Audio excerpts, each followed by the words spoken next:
баҳриддин икромов имрӯз вилояти мухтори кӯҳистони бадахшонро маърифӣ мекунад. аслан худ зодаи ноҳияи рӯдакӣ аст, аммо дар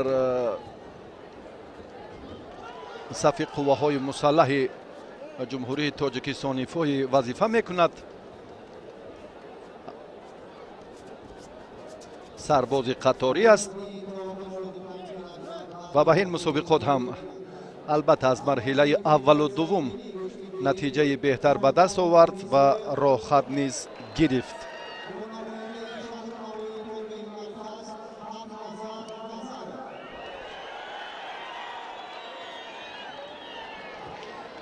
акнун мо нерӯсанҷиҳои вазни то 85 килоро ҳоло манзури шумо намуда истодаем. аввалин сабқати паҳлавонон дар даври аввал шурӯъ шуд. фаррух сафарализода аз дастаи хатлон як хилъати сафед дорад.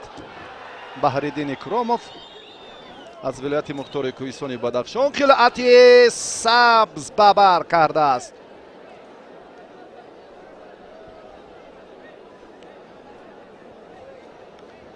дар муборизаи паҳлавонон имтиёз нест, аммо паҳлавони хатлонӣ як огоҳӣ дорад.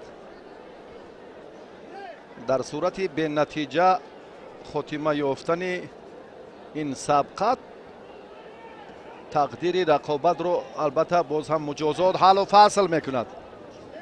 баҳриддин икромов дар раванди талошаш андаке беҳбудӣ ҳаст. ин паҳлавон ана ҳамон сулолаи Сайриддин Икромовҳост. аввалин қаҳрамони ҷаҳон дар самбои размӣ ва аввалин нафаре ки барандаи медали биринҷӣ ҳам дар чемпионати Осиё солҳои аввали соҳиби истиқлолии мамлакат чун Тоҷикистонро маърифӣ карда буд.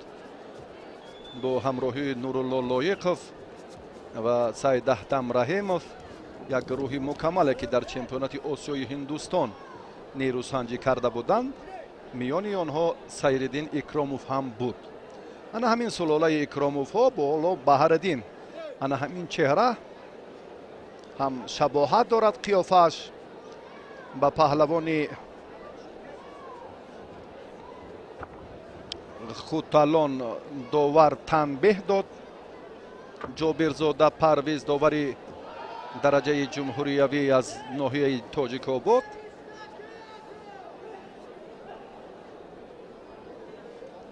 акнун рафта рафта ба ҳамон марҳилаҳои ҳассоси вазнҳои поёнӣ мо наздик шудем, аммо рақобатҳои боз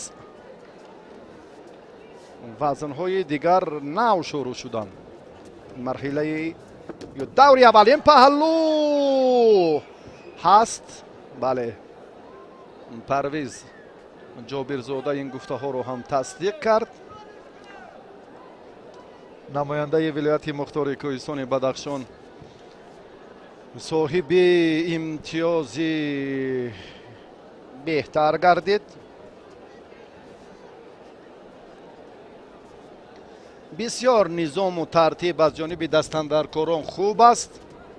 бароси бибинед наврасоне ки бо либосҳои миллӣ варзишгаронро пешвоз мегиранд ва боз ҳам гусел менамоянд. хеле хуб аст.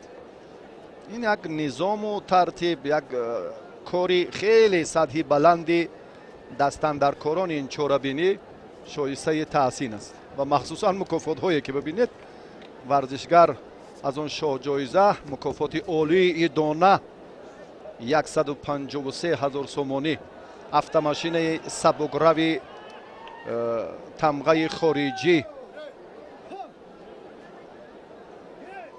бо номи равон ғолиби 5 вазни майдони имрӯзаро интизор аст. як лаҳза ба вазнҳое ки имрӯз мо таваҷҷӯҳ мекунем, албатта вазни 65 кило, 75, 85, вазни боз ҳам 95 ва ниҳоятан вазни охирин ҷамъи 95 килоро дар бар мегирад. ва миёни духтарон ҳам рақобатҳо дар вазни то 60 кило сурат мегиранд.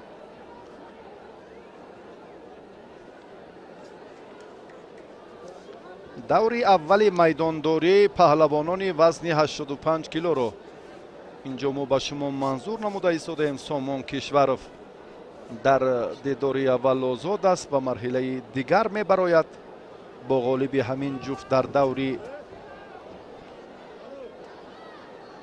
8-1 ниҳоӣ рақобат хоҳад кард ва баъд ин Шодмон Ризоев ва Ҳақназар Назаровро мо дар майдон хоҳем дид.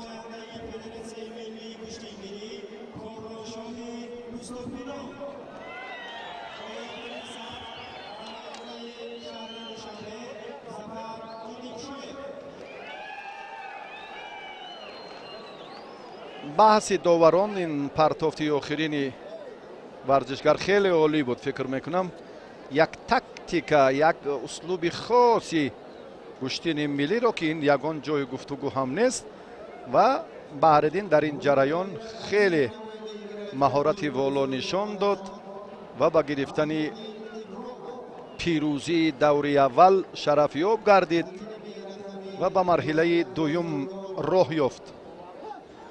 дар марҳилаи дуюм гуфтем ки бо Сомон Кишваров ин варзишгар нерӯсанҷӣ мекунад.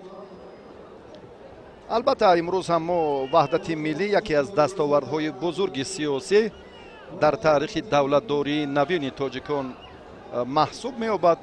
он ҳам аз сиёсати хиратмандона ва талошҳои пайгиронаи асосгузори сулҳу ваҳдати миллӣ пешвои миллат президенти ҷумҳурии тоҷикистон муҳтарам Эмомалӣ Раҳмон сарчашма мегирад. акнун бия дӯстони азиз як бори дигар мо таваҷҷӯҳ мекунем ба муаррифии ду тан паҳлавоне ки имрӯз дар даври аввал дидор анҷом медиҳанд. Шодмон Ризоев. Ризоев бо хилъати сафед аст. Ҳақназар Назаров аз шаҳри Ҳисор бо хилъати сабз. ин шояд финали пеш аз муҳлат ҳам гӯем иштибоҳ нахоҳем кард, чунки ҳар ду нафари арзандан ҳар ду ҳам чеҳраи сазовори ин вазн маҳсуб меёбанд.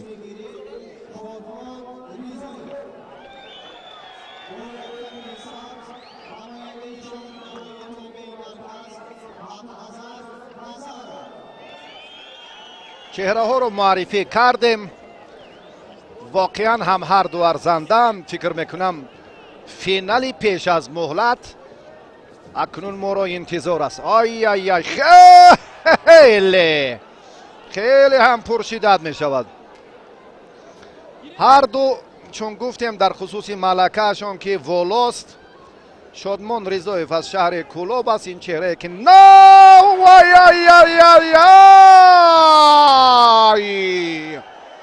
нав тавлид шуда, чеҳраи нав кашф шуда инҷо ҳам иштибоҳ карда.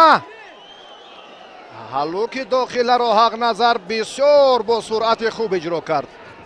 паҳлӯ акнун аз даст рафт, аммо ин хотимаи кор нест. фикр мекунам Ҳақназарро огоҳӣ доданд.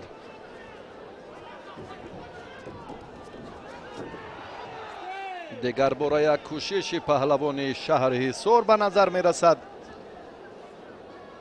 Шодмон Ризоев дар мусобиқоти бонуфузи Гранд-слами Телавив чӣ гуна қаҳрамони ҷаҳон саги муккиро чӣ гуна партофт анҷом дод ки ба ипон ҳам арзиш дошт, аммо ва зариб баҳогузорӣ кардан ба ин варзишгар. Ҳақназар ҳоло боз ҳам як ҳаракати дигаро хост инҷо бисёр ҳам эҳтиёткорона ва устокорона истифода кунад, анҷом диҳад, аммо комёб нашуд.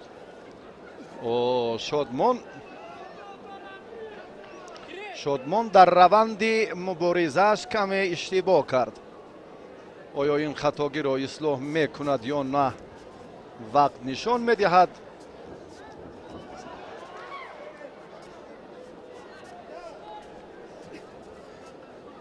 чемпиони Осиё дар гӯштини ҷудо дар шаҳри Бейрути Лубнон میان جوانان نتیجه های بهتر دارد. کارشناسان از این چهره امیدهای زیاد دارند که رشد گشتین جودو باز هم برای این ورزشگر زمینه های فراختر را باز میکند. اما اینجا اکنون با ناکامی دوچار شده است. 3 دقیقه دیگر وقت هست. شادمان باید سمت حرکت خود را کاملا دیگر کند. گوشتینگیریش براستی سوست به نظر می رسد.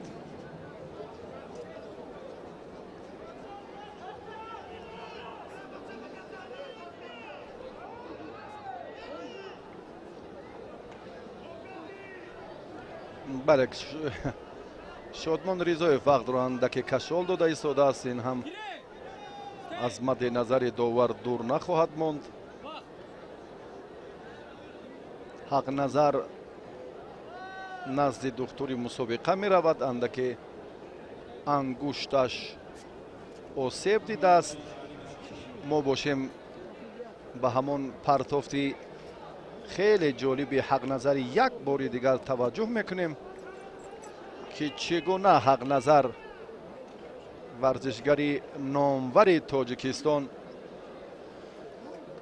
شادمان ریزایف رو پرتافت انجام داد که بسیار هم عالی و جالب هم بود.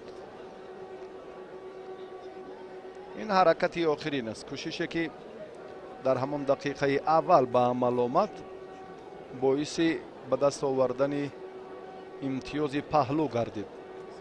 فضای دوشنبه شهری ما خیلی زیبا است، ایدانه است. جشن با شکوه وحدت ملی را به مردم شرفمند تاجیکستان تبریک میگوییم. سپاسی به نهایت زیاد به دستاندرکاران این چهاربینی و ببینید رئیس فدراسیون گوشتین ملی گوشتینگیری ولایت سوخت شاهین گلوف و یک گروه مکمل پهلوانان ناحیه جبار رسولوف حالا در اینجا قرار دارند و بسیار هم فضای دانه است. نظام و ترتیب، هوا خیلی مساعد است و ببینید در حقیقت هم پایتخت وطن محبوب ما زیبا و دیدنی و دلفریب است. سال تا سال البته باز هم در تمام ساحه ها اینجا هم اوج تازه به نظر می رسد، چه در ساحه اقتصادیات و اجتماعیات و فرهنگ و ورزش و در مجموع امروز هم خیلی ما باید شکر کنیم از این نعمت‌های زمان صاحب استقلالی که برای ارزنده ترین پهلوان مکافات عالی 153,000 سومانی شاه جایزه تأسیس داده شده است. و اگر ما قیاس کنیم که ببینید ماه مرد هم از جانب مقامات اجرایی حکومت دولتی شهر دوشنبه همین تشبسکاری ها راه اندازی گردید. پهلوانی که در اون مرحله ظفر یافت امروز هم اگر غلبه به دست آورد 300,000 سومانی در 3 ماه صاحب می شود. این بسیار هم ارزش عالی است، خیلی قیمتی والا دارد برای تربیه یک ورزشگر. در من بعد به تدریج هم بسیار بسندگی میکند به همه مرحله های تیاری سفربری آنها به مسابقات دیگر. مرحبا. این هم چون گفتیم یک واسطه خیلی دستگیری خوبی رئیس شهر دوشنبه محترم رستم امامعلی برای پهلوانان ما و سرچشمه معتمد آن را اگر هم توجه کنیم، این باز هم از خود غمخواری های روزافزون سرور معظم ملت منشأ میگیرد که مخصوصا به رشد ورزش های سنتی سرور معظم ملت توجه خاصه دارند، مخصوصا به گوشتین ملی گوشتینگیری. با حق نظر آگاهی دادن، اکنون تنبیه میگیرد. اکنون حرکتی باز هم جاناکی ورزشگر کلوب شهر شادمان ریزایف بدن بهاگذاری شد. حالا کمتر از 2 دقیقه دیگر در اختیار دارم و گفتیم کارشناسان هم به فکر من راضی‌اند که فینال پیش از مهلت وزن 85 کیلو حالا جریان دارد. هر دو هم چهره ارزنده شادمان رضایف رجوع کرد.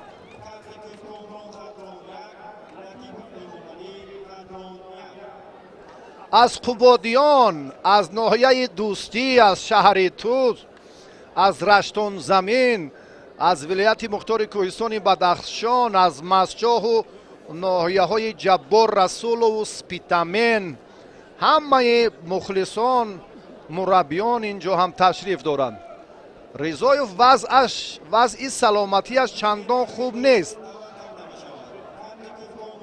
دکتر مسابقه نزد او رفت، اما رضایف اشاره میکند که آمادم هنرنمایی را باز هم ادامه هم حق نظر نظرف به حلوک داخله بسیار هم اعتبار میدهد. دوست داشته ترین اصول ورزشگر حصار شهر انا همان حلوک داخله است و بعدا هم با همان سری سیوجی یا با اصطلاح بدرا خیلی هم موفقیت های زیاد رو هم مال خود کرده است.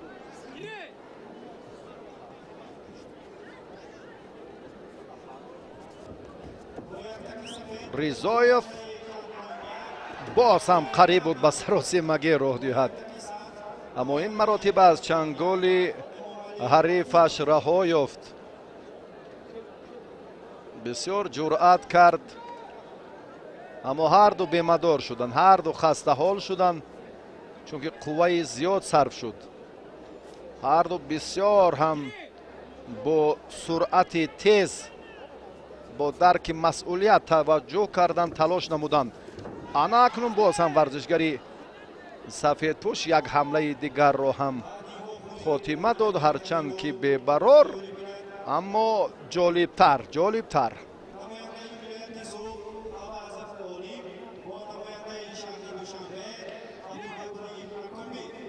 دوستان عزیز، بسیار هم مایه افتخار است این لحظه هایی که کارگردان منظوری ما میکنند از منظره های زیبای مؤسسه دولتی نوروزگاه پایتخت. در صحن حولی این مؤسسه بسیار هم فضای دانه است، مردم هم بسیار با روحیه ایدانه این جشن را استقبال گرفته ایستادند. تنتنه گشتین ملی را 25مین سالگرد وحدت ملی را که سرچشمه همه کامیابی های ما از این منشأ میگیرد. هر دو بیمدارند. 40 ثانیه دیگر. اوی اوی اوی، حق نظر و شادمان رضایف. جوانان امیدواری های بیشتر دارند و باز هم نیروسنجی جالبی هر دو پهلوان. باز هم حق نظر رجوع کرد. شادمان رضایف رقابت را باخته ایستاده است. اگر یک کمتر اکنون 30 ثانیه دیگر هر دو در اختیار دارند. حق نظر امتیازش پهلوست، شادمان امتیاز بدن دارد. نشد، این چندان پیسن نیست. با تماشابینان معلوم است که شادمان در حالت چندان خوبی آمادگی قرار ندارد. از چی باشد براستی سببش رو هم ما نمیدونیم. ما با این فضای جالب، با این منظره های زیبای پایتخت وطنی محبوبمون دوشنبه شهر دیده دوختیم که بسیار هم دلربا و جالب بودند. براستی حرکتی باز هم حق نظر، باز هم دیگر باره در 11 ثانیه شادمان رضایف چی کار را میتواند که انجام دهد؟ اگر پهلو رقیق را افزاند شادمان غالب می آید، اما نتوانست. 2 ثانیه دیگر. این هم خیلی وقتی کم است برای برابر کردن این نتیجه.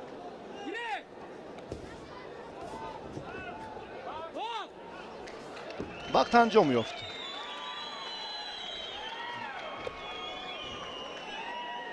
با همین ترتیب اکنون نیروسنجی که ما مشاهده کردیم به نفع حق نظر خاتمه می‌یابد.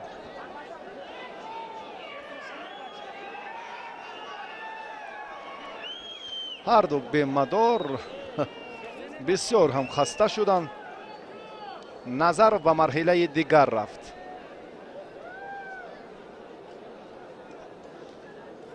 бале, баъди ин акнун шоҳрух ятимов варзишгари шаҳри душанбе дар даври аввал озод аст. дар марҳилаи баъдӣ бо ҳақназар қувва озмоӣ хоҳад кард.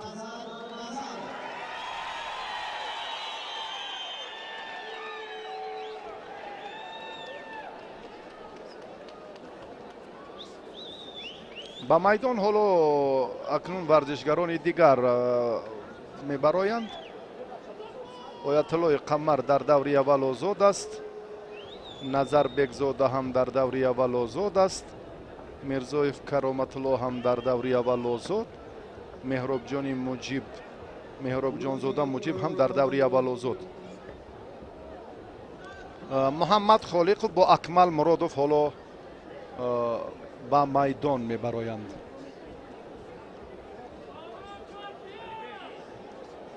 бароси бисёр ҳам зебо, бисёр ҳам манзараи нотакрору диданиву дилрабо. душанбе шаҳр сол то сол ба макони чорабиниҳои фарҳангиву сиёсиву варзишӣ табдил ёфтааст. дар ин 4 соли охир бо дастгирии бевоситаи раиси шаҳри душанбе ин дили тоҷикистони азиз хеле гулшукуфон шудааст. муҳаммад холиқов аз дастаи шаҳру ноҳияҳои тобеи марказ, акмал муродов иштирокчии бозиҳои олимпии Токио 2020, барандаи медали нуқраи мусобиқоти қаҳрамонии Осиё миёни ҷавонон дар риштаи ҷудо, устоди варзиши дараҷаи байналмилалӣ Акмал Муродов, варзишгари сабзпӯш.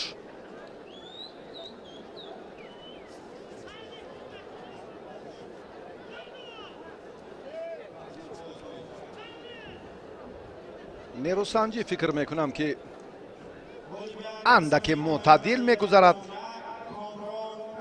чунки услуби хоси Акмал Муродов дар дақиқаҳои аввали талошаш ҳам хеле ба мо маълум аст. ин варзишгар таҳти роҳбарии Шералӣ Бозоров машқварзӣ мекунад. дар бораи муҳаммад холиқов ростӣ мо маълумот надорем. ин чеҳраи нав аст аз дастаи шаҳру ноҳияҳои тобеи марказ. чун муваффақ шуд дар ду марҳила ва ин ба даври ниҳоии мусобиқот аз дастаи шаҳру ноҳияҳои тобеи марказ роҳ ёфт. ёдовар мешавем ки ин мусобиқот дар 3 марҳила сурат мегирад. марҳилаи аввалу дуввум дар шаҳру вилоятҳо баргузор мегардад, дар ноҳияву вилоятҳои кишвар, ва баъдан ғолибони ду марҳила ба ин давр ба мусобиқоти сатҳи ҷумҳуриявӣ роҳхат мегиранд. акмал аз камарбанд дошт, аммо доштани дасти ҳарифро фаромӯш кард.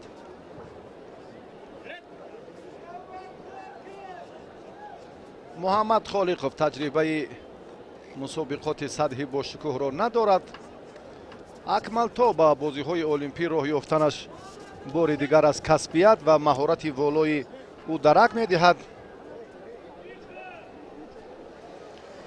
мо албатта итминон дорем ки ин чеҳра роҳи муборизаро албатта барои дарёфти боз ҳам имтиёзҳои арзандаи бозиҳои олимпии баъдӣ соли 2024 ба Париж идома хоҳад дод, чунки баъди муолиҷа, баъди таваққуфи яксола боз ҳам ба машқу ба омӯзиши нозукиҳои гӯштини ҷудо боз ҳам роҳи худро идома дод Акмал Муродов ва ҳарифиро чун дар хусуси паҳлӯ ё бале паҳлӯ ҳаст. акмал соҳиби имтиёзи паҳлӯ шуд. дар гӯштини миллӣ имтиёзи аввал бадан аст, имтиёзи дуюм паҳлӯ ва сеюм ҳалол. огоҳӣ танбеҳи дуюм. албатта дар раванди талошҳо боз ҳам варзишгоҳ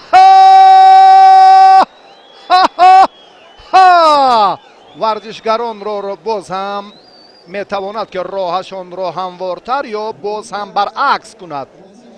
бисёр партофти хуб. акмал муродов дар ин дидор хеле маҳорати воло нишон дод. пеш аз муҳлат ғалабаро ба даст овард ва ба даври баъдӣ рафт. акмал муродов бо умар расулов акнун дар даври дуюм майдондорӣ хоҳад кард.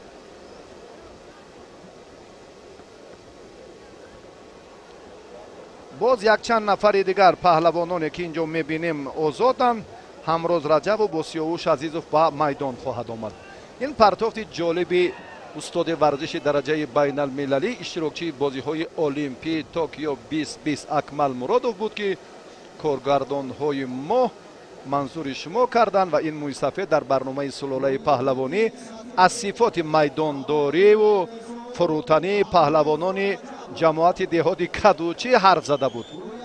ва чанде пеш бори аввал ҳам дар таърихи варзиши кишвар шабонгоҳ дар ҷамоати деҳоти Кадучӣ ноҳияи Восе ҷавонони ин ҷамоат як чорабинии бошукӯҳро ташкил карданд ки хеле ҳам дар сатҳи баланд буд ва паҳлавонони номвари Узбекистон ҳам ширкат доштанд. ва шоҳҷоизаро Саидчор Раҳматуллозода варзишгари мизбон соҳиб шуд. баъди шикаст додани Субҳиддин Халилзода чемпиони ҷаҳон варзишгари номвари шаҳри Роғун. акнун дар талоши боз ҳам варзишгарони вазни то 85 кило ҳоло афзалӣ нест. огоҳӣ ба Ҳамроз Раҷабов дода шуд. чемпиони Осиё дар кураш, барандаи медали биринҷии мусобиқоти қаҳрамонии ҷаҳон дар гӯштини самбо, устоди варзиши дараҷаи байналмилалӣ. ин ҳам дастпарвари бошгоҳи варзишии Ланглифи ноҳияи Ҷаббор Расулов аст. ана ҳамин сафедпӯши қашанге ки ҳоло ба ҳуҷум мегузарад. дар бораи рақибаш Росим Сиёвуш Асроров маълумот надорем. ин аз дастаи Хатлон 1 аз бохтар аст. дастаи Хатлон 2ро паҳлавонони минтақаи Кӯлоб ташкил мекунанд. аз ноҳияҳои Ховаленг, Муминобод, худи шаҳри Кӯлоб, Ҳамадонӣ, Фархор, Данғара, Темурмалик, Балҷубон. нест ягон имтиёз, аммо ҳаракати ҳамроз хеле фарқкунанда аст. Сиёвуш Азизов акнун вазъияташ бале танбеҳ дода шуд ба Сиёвуш. вазъияташ чандон хуб нест. ҳамроз аз ин ҳолатҳо бештар беҳтар истифода мекунад. дақиқаҳо ки пушти сар мешаванд, ана ҳамроз ба одати ҳамешаи мо вазари дар ҷудо вазари дар гӯштини миллии суннати мо ин паҳлӯ аст. як қадам ба пирӯзӣ боқӣ мон барои Ҳамроз Раҷабов. Акмал Муродов гуфтем ки дар даври аввал ғалаба ба даст овард, чун шоҳид будем. партофти дигари варзишгари ноҳияи Ҷаббор Расулов хеле ҳам самимиятро нишон дод ва хеле ҳам қадами устувори ин чеҳраро барои иштирок дар марҳилаи баъдӣ бо Умар Расулов аз шаҳри Ҳисор нерӯ месанҷад. Муродов Муҳаммад Абдуҷалилзода бо Парвиз Расулов рақобат мекунад ва Ҳамроз Раҷабов аз ин марҳила натиҷаи беҳтарро ба даст овард ва бо Раҳматулло Фарҳодов Ҳамроз Раҷабов дар даври дуюм ба майдон мебарояд.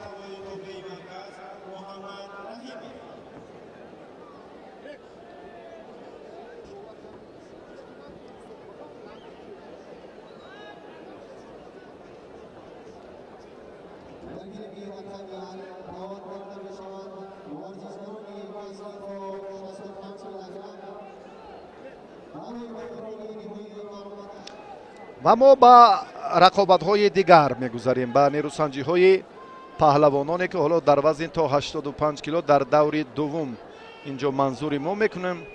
البته ما اعتباری بیشتر خواهیم داد اکراموف بهردین ورزشگری که با خلعت سفید به میدان آمده است و سامان کشورов از دسته دوشنبه 2.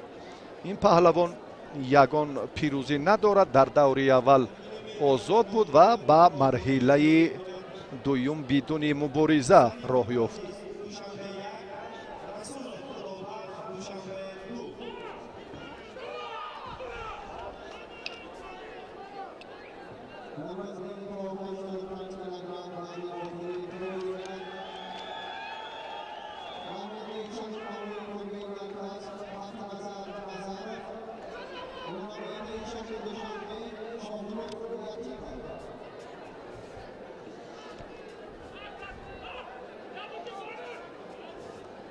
دوری دوم رقابت‌های وزنی تا 85 کیلو رو ما تماشا داریم. در وزن 95 کیلو حالا تعدادی اشتراکچیان زیاد است در وزن جمعی 95 کیلو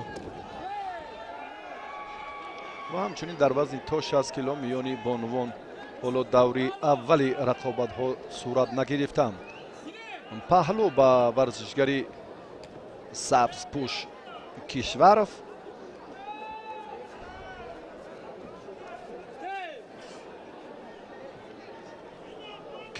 راستی چهره داور پهلو باهگذاری کرد و این رو انکار میکند. بله پهلو بیکار کرده شد. من همچنین میشمورم که پهلوان قامت بلندی سبزپوش این حرکتش با نتیجه که گفتند برابر نیست. سامان کشورов از دسته دوشنبه 2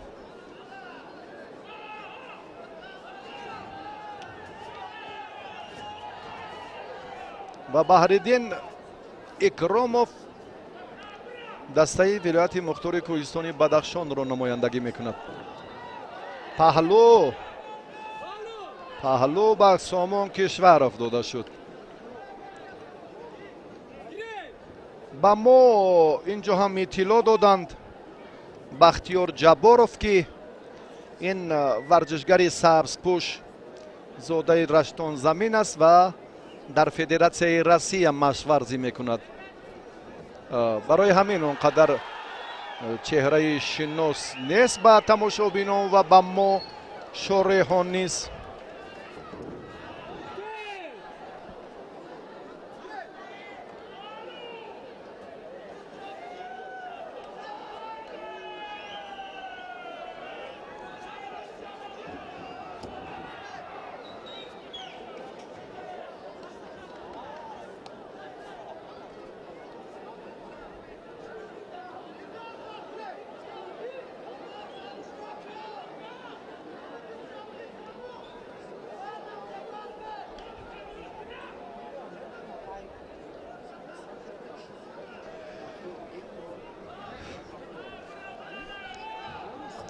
با مرحله البته با هم جالب و جذابنده که ما بعدتر وارد میگردیم و خوش بود که همین لحظه ها باز هم زیباگی رشدیابی بیشتری باز هم شهر سبزپوش دوشنبه را کارگردان منظوری ما میکردن. این حالتی بحث برانگیز هم ضروریت دارد. انا همین فرصتی که بهردین خود حرکت کرد اما زیر چنگال رقیب ماند، این هم بحث داوران رو در این لحظه به میان آورد و فکر میکنم در روند تلاش هر دو پهلوان ببینید که هیجان و احساسات های زیاد هم به نظر میرسد و بسیار هم منظره های زیبا، لحظه های خیلی جالب و دیدنی و عبرت بخش رو ما اینجا منظور شما میکنیم. جشن وحدت ملی به همه هموطنان مبارک باشد. یک بار دیگر توجه میکنیم به این لحظه که میتوانست که در کوشش سامان بیاد یک بار دیگر ببینیم که چگونه اخیران حرکت از جانبی برابری حرکت رو همینجا داوران مشاهده کردند. کوشش حلال است. در روند تلاشه که ببینید جای دیگر گفتگو هم نیست و پهلوان رشتان زمین چون در تلاشش خیلی هم جالبیت رو مشاهده کردیم. سامان کشور چون دیدیم که بحردین اینجا حرکت کرد اما سامان عکس عمل رو سری وقت استفاده نمود و صاحب پیروزی گردید. سامان کشور از این دور به مرحله دیگر به مرحله چهار یک نهایی رفت. آن همین پشت پا حرکتی رو انجام داد، بسیار هم مساعدت کننده بود. دیگر جای گفتگو هم نیست. هرچند بحردین اینجا خواست پشتناکی حرکت دیگر را اینجا تلاش کند نشان دهد و در مبارزه لکه حرکت پهلوان خیلی هم به مورد بود و سامان کشورف این چهره آینده گشتین رشتان زمین اکنون موفق شد به مرحله دیگر برآمد. امروز ما لایق‌زاده ها را در نیروسنجی های میدان امروزه نمی بینیم و چون در خصوص رشد یافتن پایتخت وطن محبوبمون حرف زدیم که امروز هم ما یک کشور سبزپوش، یک دیار همیشه بهار خود رو هم به عالمیان معرفی کردیم. پایتخت وطن محبوب ما شهر دوشنبه خیلی هم رشد کرده است. حق نظر نظرف شاهرخ یتیموف این چهره با ما هم آشنا نیست.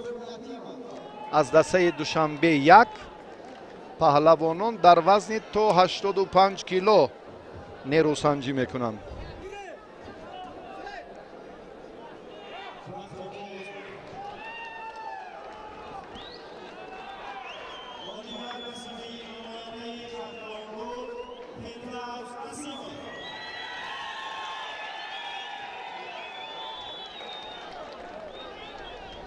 حق نظر در دقیقه های اول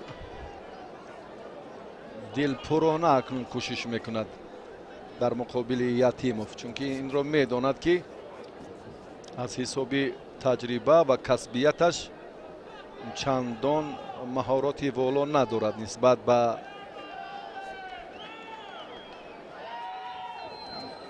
پهلوانی کلابشهر شادماند رضایف. بدن رو مال خود کرد حق نظر.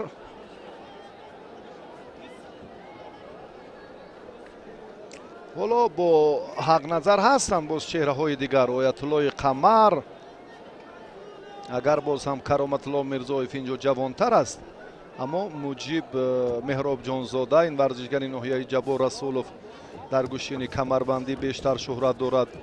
حالا همچون مدعی باز هم در زینه های پایانی انتظارند. اکمل مرادوف، محمد عبدالجلیل زاده، عمر رسولوف، بله همروز رجبوف، فرهاد دوف رحمت الله، کرامت الله حکیموف، ایرج عبداللهیوف.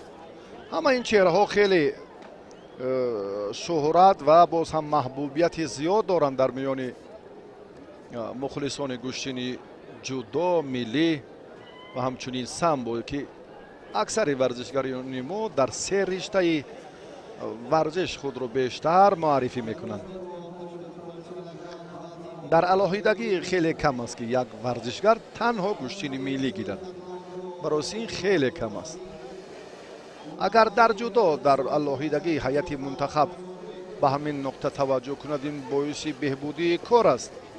اما باز وسیله دیگر اینجا هوسمندی محسوب می‌یابد که مقامات اجرایی حاکمیت دولتی شهر دوشنبه در این سمت برای ورزشگران بسیار اقدام نجیب رو پیشه کردند.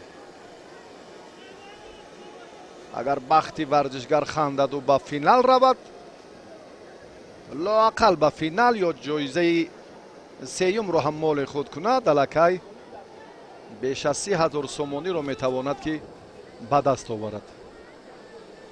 و خوشبخت آنه که در مرحله نهایی کامیاب می شود و کلید شاه جایزه را به دست خود می گیرد.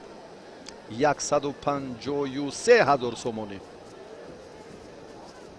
هستند در میان این چهره هایی که اگر امروز هم کامیاب گردند صاحب خیلی انعام والا 300,000 سومانی می شوند در 3 ماه، آخر ماه مارت، آخر ماه ایون.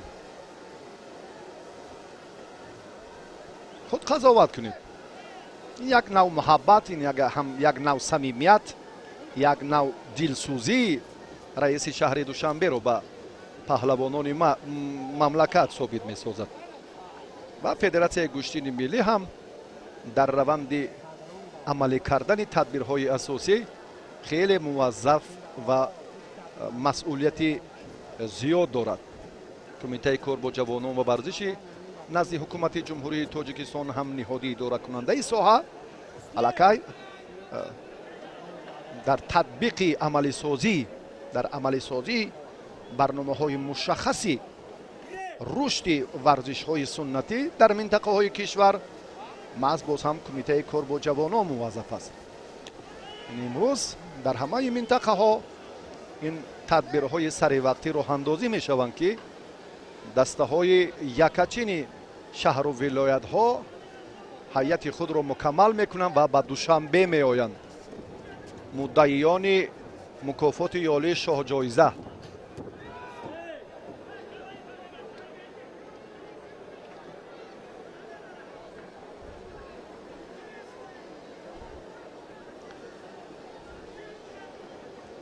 وقتی کم در اختیار دارند، اما حق نظر اینجا سراسیمه نیست، چون که یک نوع تاکتیک هست. امتیاز گرفت دیگر صورت افزایی و صرف قوه زیادتی به اساس است، به نتیجه است. خود را دفاع کند، به تدریج وقت پشت سر گردد، به مرحله بعدی رود، برایش کافی است. حالا بعد این نیروسنجی آیت الله قمر با نظر بیگ زاده آزاد بیگ به میدان می براید. این نفران در واخوری های 8 یک نهایی قرار دارند، در دور پیشینه آزاد بودند.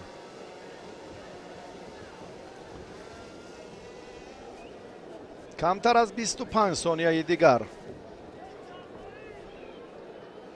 برای خاتمه مسابقات هر دو باقی مانده است.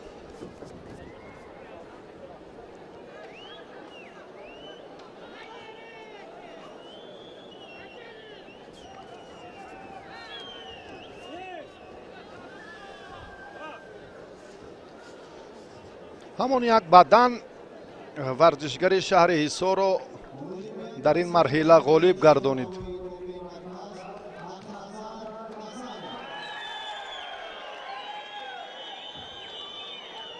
حق نظر با سامان کشورف میدان داری میکند. رستم قربانوف تشکیل کننده همان چاربینی با شکوه جماعت دهات کدوچی ناحیه واسه که شبانگه این مسابقات صورت گرفته بود، یکی از آن جوانان تشبسکاری مسابقات.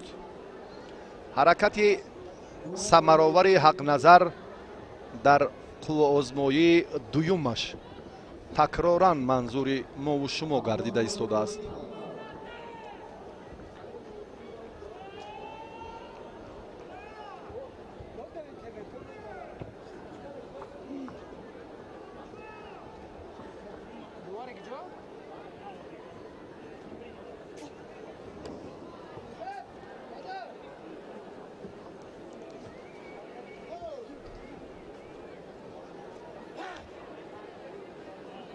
آزادبک و این چهره آیت الله قمر ورزشگری وزن تا 85 کیلو دوری اول نیروسنجی رو آغاز میکنند.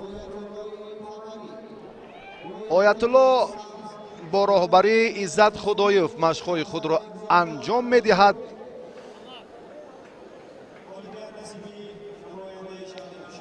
озодбек назарбекзода аз вилояти суғд.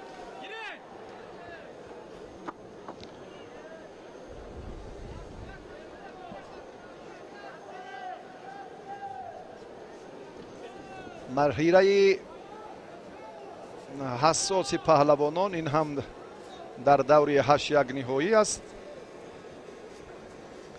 оятуллои қамар дар охирин мусобиқоте ки дар ҷамоати деҳоти кадучи доир гардид бо паҳлавони узбекистон ва боз ҳам бо як тан аз варзишгарони ноҳияи рӯдакӣ майдондорӣ карда буд. муваффақияти ин варзишгар охирин ғалабаҳояш дар ноҳияи восе буданд. паҳлавони суғдиро мо дар мусобиқаи ҷоми ланглиф дида будем ана ҳамин чеҳраро ва махсусан дар вилояти суғд дар ноҳияҳои ҷаббор расулов, спитамен ва масчо ҳам гӯштини миллӣ ҷудо рушди бештар доранд нисбат ба дигар минтақаҳои вилоят. инҷо ҳам агар мо таваҷҷӯҳ кунем устопиров, соҳибназар ҳақназаров, фаридун, мирзоҷовид умедовҳо дар шоҳингулов албатта дар ба камол расонидани чеҳраҳои арзанда паҳлавонони умедбахш саҳмашон хеле зиёд аст. чун ба рушди гӯштин дар вилояти суғд агар эътибор диҳем хизмати нафарони муаррифишуда албатта намоён аст.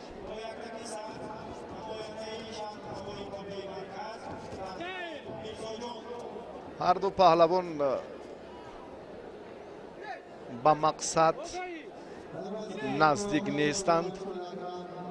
яъне 2 дақиқаи нерӯсанҷии варзишгарон бидуни дарёфти имтиёз пушти сар шуд.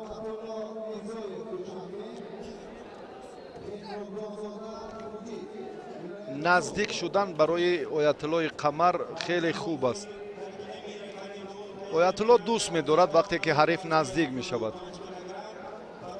ва аксари ғалабаҳояш ҳам тавассути ана ҳамин усул аст. боз як ҳаракати дигари намояндаи вилояти суғд инҷо ҳам барабас рафт. оятулло ҳам акси амалро хуб истифода карда тавонист.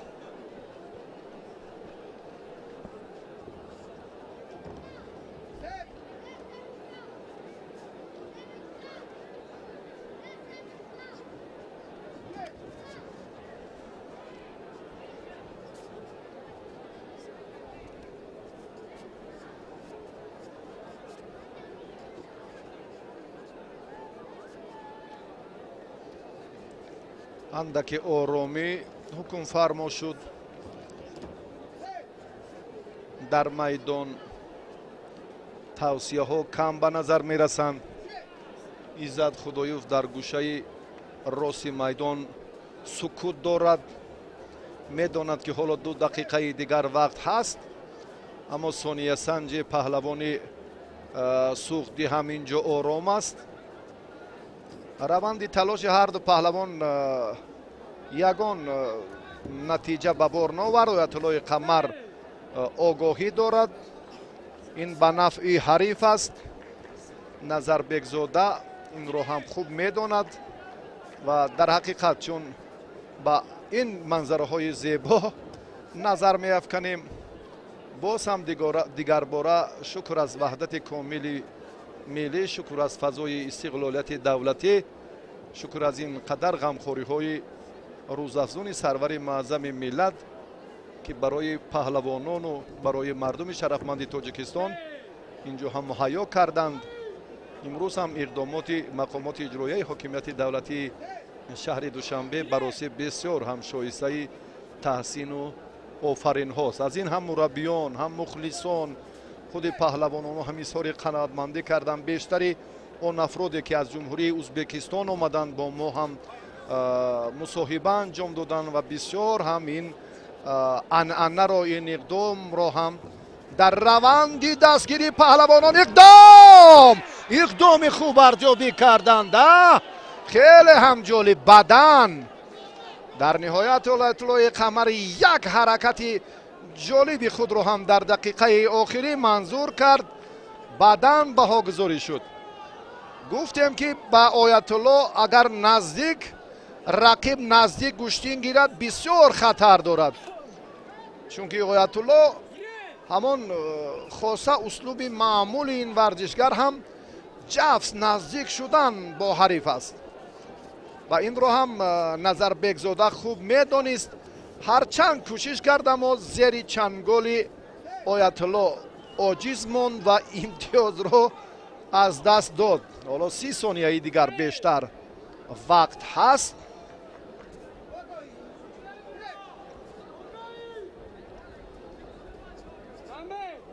تنبیه با آیت الله.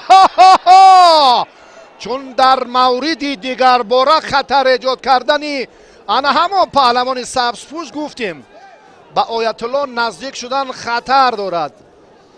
بسیار هم جرأت و صورت افزایی غیر چشمدوش خود را این پهلوان نشان میدهد و نزدیک شدن زود کاری بهتر را هم میتواند انجام دهد. الکی 6 ثانیه دیگر آیت الله با مرحله بعدی می رود یا نه؟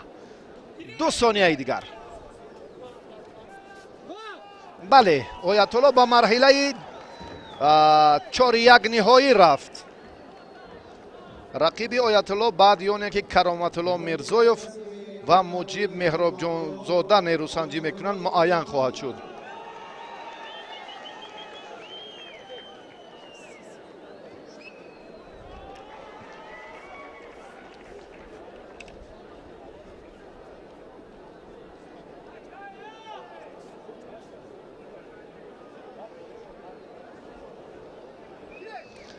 بله، براستی که اینجا کارشناسان چهره هایی که همیشه ما رو همراهی میکنند باز هم این گفته ها رو تصدیق میکنند با انگشتان خود از هر گوشه که در حقیقت هم خطر بود است.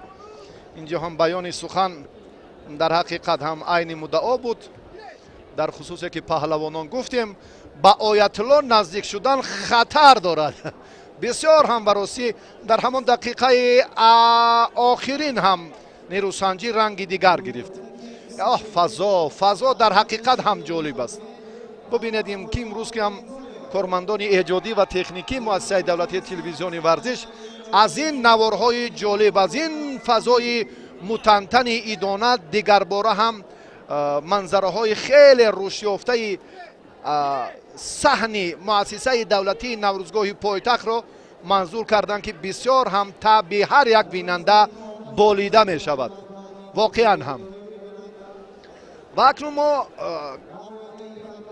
شرح خود را از سبقت های پهلوانان کشور ادامه خواهیم داد. کرامت الله میرزایف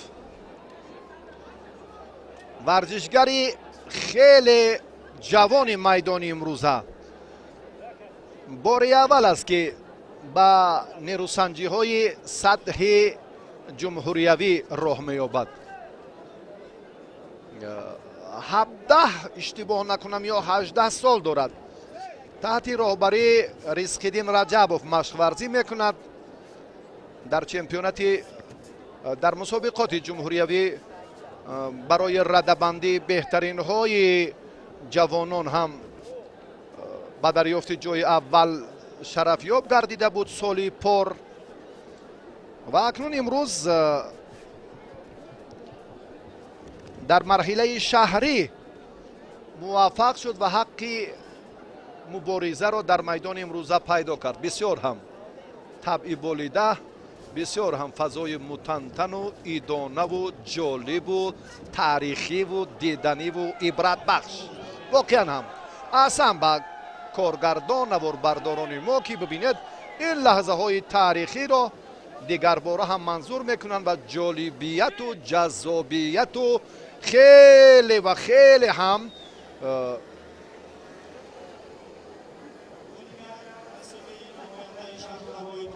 متنتن بودن این چهاره‌بینی را هم дигар бора ба тамошобинон нишон медиҳанд. ва меҳробҷонзода ин паҳлавон дар гӯштини камарбандӣ хеле ҳунараш рушд кардааст. Кароматулло огоҳӣ гирифт. ёд дорем вақте ки меҳробҷонзода бо Суннатулло лоиқзода нерӯсанҷӣ карда буд дар мактаби маҳорати ёлии варзиш дар чемпионати мамлакат миёни ҷавонон, чунон усулеро Суннатулло истифода кард ки баростӣ на ҷонибеку, на ёрибеку, на маҳмасафову, на нафарони дигар дар ҳамин сатҳу дар ҳамин бисёр ҳам касбияти баланд он усули ғайриоддии Суннатуллоро истифода мекунанд. ҷафт наздик шудан, аз боло аз камарбанд доштан, дасти чапро ба як тарзи дигар аз гиребон баркашидан, ба ҳамоии се унсур, се омили асосӣ ё се усули маъмулро алоқаманд ба як ҳаракат карда, ана ҳамин меҳробҷонзодаро Суннатулло лоиқзода ончуноне зад ки воқеан дигар ҷои баҳсу гуфтугӯ ҳам дар он лаҳза набуд. аммо дар майдони имрӯза дар муқобили Кароматулло Мирзоев он ҳаракатҳоро хуб истифода намекунад, он тавре ки бо Суннатулло муқовимат карда буд. ин аз маҳорати Кароматулло вобастагӣ дорад ё аз сустӣ ё кам омода будани меҳробҷонзода ба мусобиқоти имрӯза. Кароматулло баъд аз танбеҳ огоҳӣ гирифт. ҳаракатро боз ҳам меҳробҷонзода хуб шурӯъ кард баъди танқиди мо, аммо хуб анҷом дода натавонист.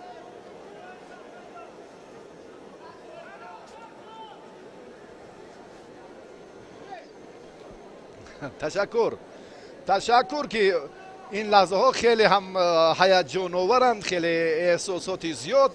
инҷо ҳам паҳлавонро фарогир аст. ҳоло 1.5 дақиқаи дигар вақт ҳаст. довар Фаррух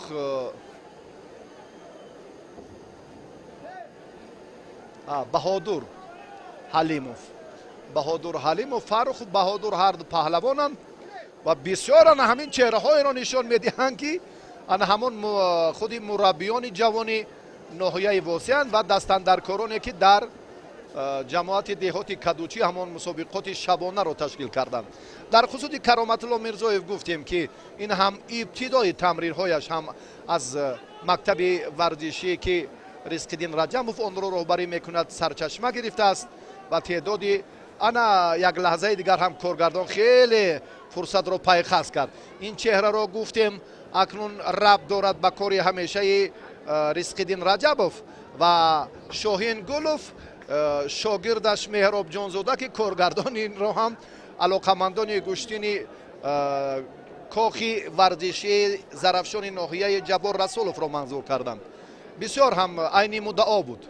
ташаккур ба коргардон ки инҳоро хеле хуб дарёфт, пайхас кард ва ба ҳамон матну ба ҳамон тавсифу тартиби дурусти муаррифӣ ҳам ҳамоҳанг шуд, ҳам матн ва ҳам навор. воқеан ҳам оҳиста оҳиста ба марҳилаи баъди мо наздиктар мешавем. ба сабқатҳои 4-1 ниҳоиро дар назар дорам ва имрӯз ҳам хеле Меҳробҷонзода дар камарбандӣ ин ҳам дар мусобиқоти байналмилалӣ натиҷаи хубтар дорад. Меҳробҷонзода иштибоҳе ки аз ҷониби Кароматулло Мирзоев буд, инҷо ҳам доварро маҷбур сохт ки танбеҳи дуюм диҳад. танбеҳи дуюм ин акнун бори сеюм огоҳӣ аст, хориҷ аст. Кароматулло Мирзоев аз натиҷаи дилхоҳи имрӯза бенасиб гардид ва роҳи муборизаро идома додан наметавонад. Меҳробҷонзода бошад ба марҳилаи баъдӣ рафт ва бо Оятуллои Қамар Меҳробҷонзода акнун майдондорӣ хоҳад кард. мо албатта инҷо фурсат дорем ки ин лаҳзаҳоро бо ҳам бубинем. як фурсатҳои хеле муносибу ҷолибу диданиро.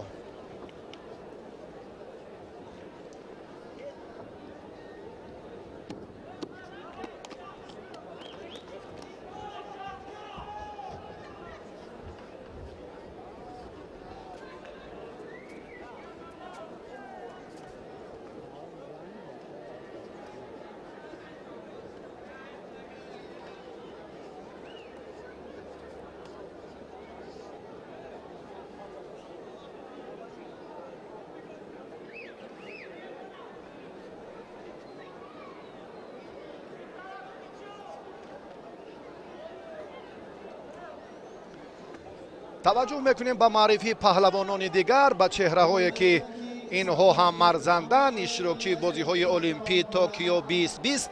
استاد ورزش درجه بین المللی، برنده مدال نقره مسابقات قهرمانی آسیا اکمل مرادوف و عمر رسولوف، چمپیون جمهوری تاجیکستان در میان جوانان، در میان بزرگسالان هم در جودو نتیجه های بهتر دارد. در سامبو، در گوشتین ملی و در سه رشته گوشتین مهارتش خیلی والا و شایسته هم هست.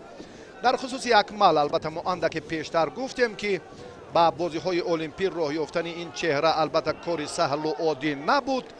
با تدریج آهسته آهسته این مرحله های خیلی آموزشی رو، دریافت امتیازها رو انجام داد و سپس با المپیاد توکیو 2020 رفت. در دور اول هم کامیاب شد و با چهره سرشناس گرجستانی که خیلی هم در فینال اون نفر خیلی با ملکه و کسبیت والایش دیگر باره ثابت کرد که نفر ارزنده مقام دومی سیاره هست. این رو هم میدانیم و اکنون امروز این چهره ها رو معرفی میکنیم که خیلی شایسته و خوب گوشتینگیری میکنن.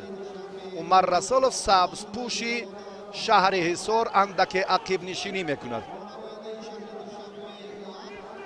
در همین وزن سنت الله لایق زاده بنابر سبب سفربریش به چمپیونات آسیا میان جوانان در رشته جودو در این مسابقه شرکت ورزیدن نتوانست و مهارتی سنت الله را ما در قوازمایی با پهلوانانی که حالا در میدان همین وزن میدانداری میکنن دیده بودیم. عمر رسولوف و باز هم مهراب جانزاده که چون پیشتر میدانداری کرد و اکنون در مجموع همان چهره های شناخته، همان ورزشگران نامور باقی میمانند و نفران کم هنر و کم تمرین الکی از میدان خارج می شوند.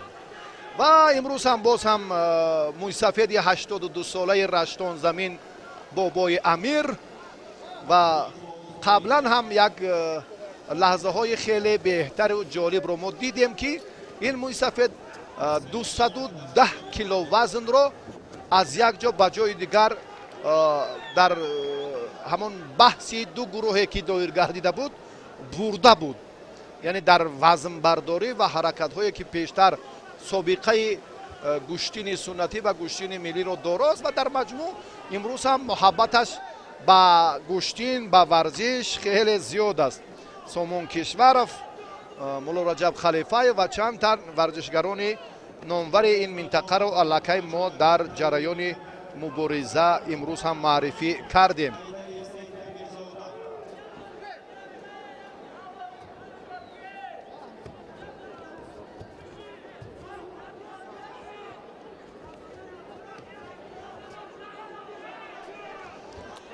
اکنون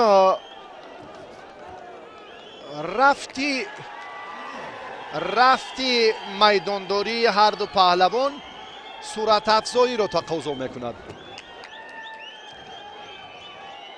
چون که در استفاده حرکت عمل باید هم هوشیارتر باشند.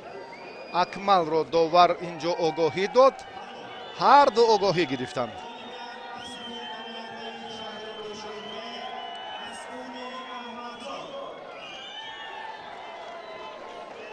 هر دو آگاهی گرفتند، هر دو امتیاز ندارند. وضع در تابلو خوب نیست.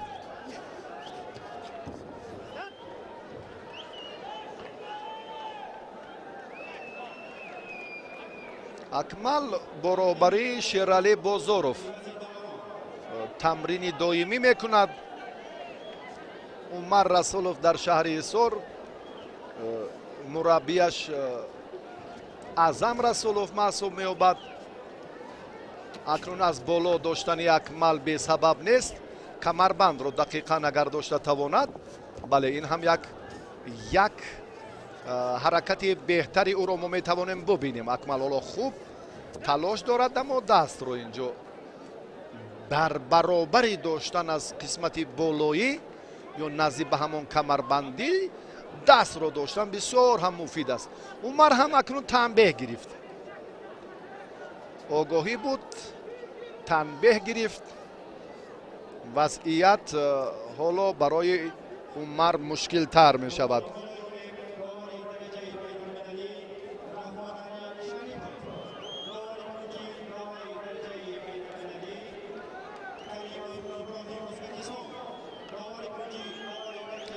از این منطقه ما میبینیم که فقط عمر رسولوف در همین وزن دسته های شهر و ناحیه های تابع مرکز رو معرفی میکند و از این پیشتر هم ما گوییم باز هم تاریخ رو صحیفه گردان کنیم. سنت الله رسولوف یک تن پهلوان نانوری، برادری ان همین سبز پوش، در زمانی که باز با چهره های خیلی نامور و شهرتیاری کشور میدانداری میکرد، با یاری بیک و با محمد شریف قربانوف و با اگر باز از این منطقه با قسمت رشتون زمین و باز هم منطقه وقت توجه کنیم، اون چهره هایی که در وضع از 75 کیلو تا 90 کیلو میدانداری میکردن، انا همین برادران خودی رسولوف محسوب میافتند. سنت الله را بسیار پهلو با پهلوان سفید پوش، استاد ورزش درجه بین المللی، اشتراکی بازی های المپی توکیو 2020 اکمل مرادوف، روند مبارزه ثابت کرد که کسبیت جای علاهیده خود رو دارد. بله خیلی هم سری وقتی بود برای رسولوف عمر. 21 ثانیه دیگر این وقتی خیلی و خیلی کم است که در مقابل اکمل مرادوف کامیاب گردد. اکمل توجه میکند اما از میدان باید بیرون نشود، این کار هم خوبتر و بهتر میداند. 11 ثانیه دیگر، 11 ثانیه دیگر برای پیروزی اکمل در این دور باقی موند. مرادوف بعد این اکنون با جفتی دیگر محمد عبدالجلیل زاده و پرویز رسولوف که میدانداری میکنند نیرو خواهند سنجید. اگر بله 2 ثانیه دیگر نتیجه را به نفع رقیبش انجام داده نتواند. بله وقت انجام یافت. با همین ترتیب مرادوف اکمل از این مرحله به دور 4-1 نهایی برآمد. محمد عبدالجلیل زاده، پرویز رسولوف بعد چند لحظه به میدان می آیند و اکنون این دو تن چهره که معرفی می شوند غالب همین جفت با اکمل مرادوف در دور 4-1 نهایی قوه آزمایی خواهد کرد. حرکت را باری دیگر ببینیم که اکمل خیلی هم با افضلی زیاد اینجا صاحب پیروزی شد و به مرحله بعدی رفت. اکمل مرادوف در مسابقات گرند سلم، گرند پری، چمپیونات جهان، بازی های المپی خیلی تجربه خود رو هم مکمل کرده است و اینجا خوب این مرحله دوم رو هم گذشت و به دور 4-1 نهایی رفت. توجه میکنیم به معرفی جفتی دیگر. عبدالجلیل زاده، این پرویز، انا این چهره محمد جان عبدالجلیل زاده، پرویز رسولوف برادر سعید مختار رسولوف و عبدالجلیل زاده محمد با راهبری عزت خدایف تمرین میکند و اکنون اولین مبارزه پهلوانان در دیدار امروزه پهلو با محمد داده شد در دقیقه اول. خیلی در وقتی کوتاه، حتی 12 یا 11 ثانیه اولین پرتافت خیلی با سرعت و تیز در میدانداری امروزه از جانب محمد عبدالجلیل زاده انجام داده شد.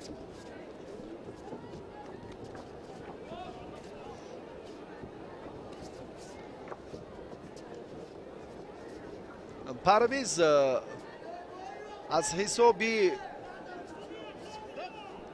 کم بودن تجربه مسابقه های سطح بین المللی اندک بله ضعیفتر است و محمد برنده مدال نقره مسابقات قهرمانی آسیا شهر بیروت لبنان با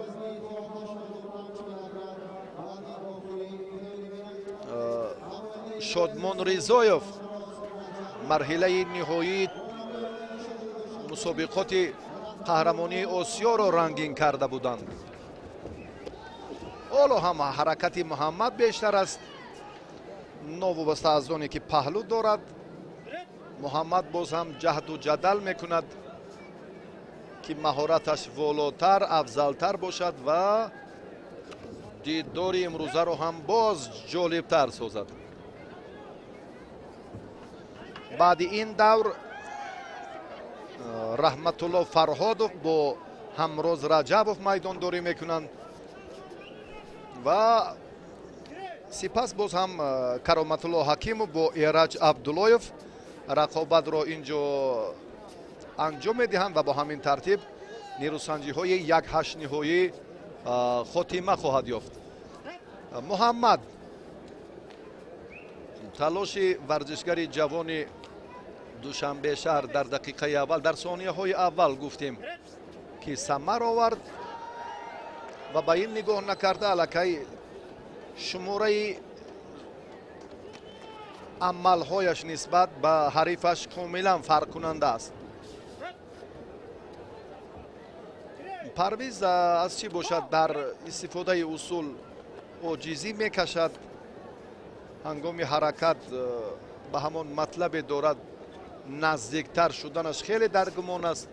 این هم باز وابستگی بیشتر دارد از نگاه داشتی فاصله از صورت افزای خودی ورزشگر. اما اینجا محمد کارو به همان نقطه نهایی برد، به نقطه که ضرور بود و پرتافت این ورزشگر در خاتمه دقیقه سیوم رقابت ثمر آور خاتمه یافت و عبدالجلیل زاده با اکمل مرادوف اکنون در جفت سیوم رقابت های 4-1 نهایی دیدار انجام خواهد داد. خیلی هم جالب، خیلی هم دیدنی و فرصت مناسب برای محمد پیدا گشت.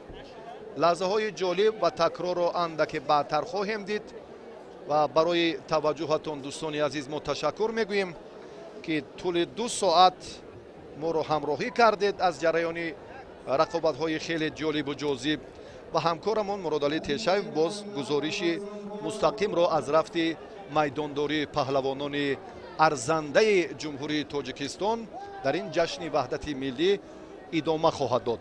تشکر برای توجه صمیمانه مخلصان.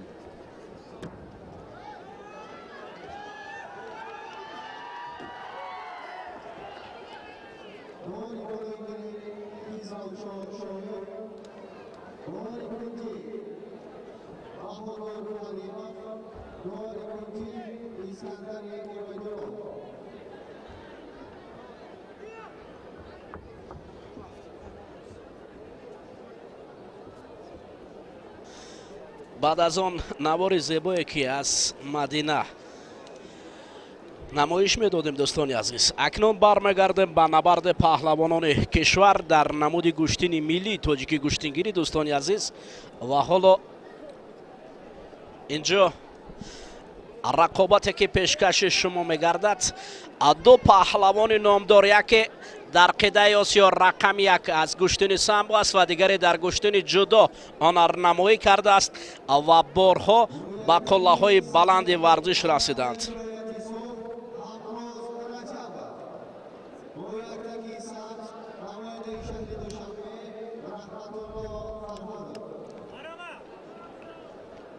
همروز رجبوف برنده مدال طلای آسیای گشتین سامبو است و فرهاد رحمت الله باشد در آسیا میان نوجوانان رقم 1 بود. این 2 پهلوان انیکترش یک تگ سفید به بر کرده است. همروز رجبوف بر مقابل فرهاد حالا رحمت الله فرهادов مبارزه دارد. اینجا ببینید حمله رجبов در اینجا نزدیک میشد، فاصله نزدیک رقیب را از نزد خود دورتر میکند و فرهاد تجربه غنی گشتن جدا دارد، از این خاطر هر لحظه از رقیب خود را کنار میبرد. حالا ببینید رجبов دست تکان میدهد. رحمت الله فرهادов میل گشتن گرفتن اونقدر خوب ندارد.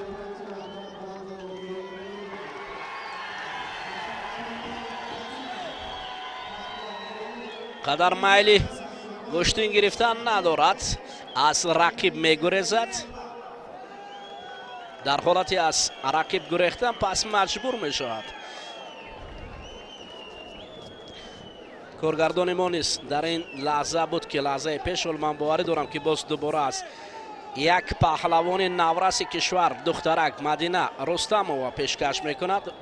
رستمova که در تالار کان گرد تمرین میکند و اینجا حضور دارد. مدینه چه میگویند لقب او را، بسیار هم گشتنی خوب و مدینه چه حالا مدینه بزرگ شده است و گشتنی خوب هم میگیرد، میان پسران حتی گشتن میگیرد. خب اوه فرهادов رحمت الله فرهادов زانو افتید.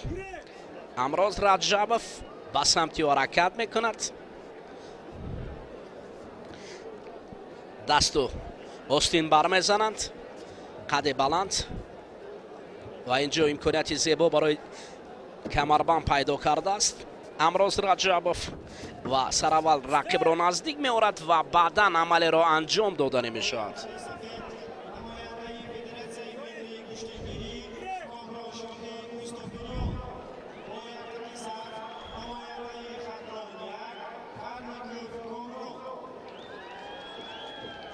حالا در فاصله نزدیکترین همراز رجبов دستی راست رقیب را هجوم های پای در پای از جانب همراز رجبов است.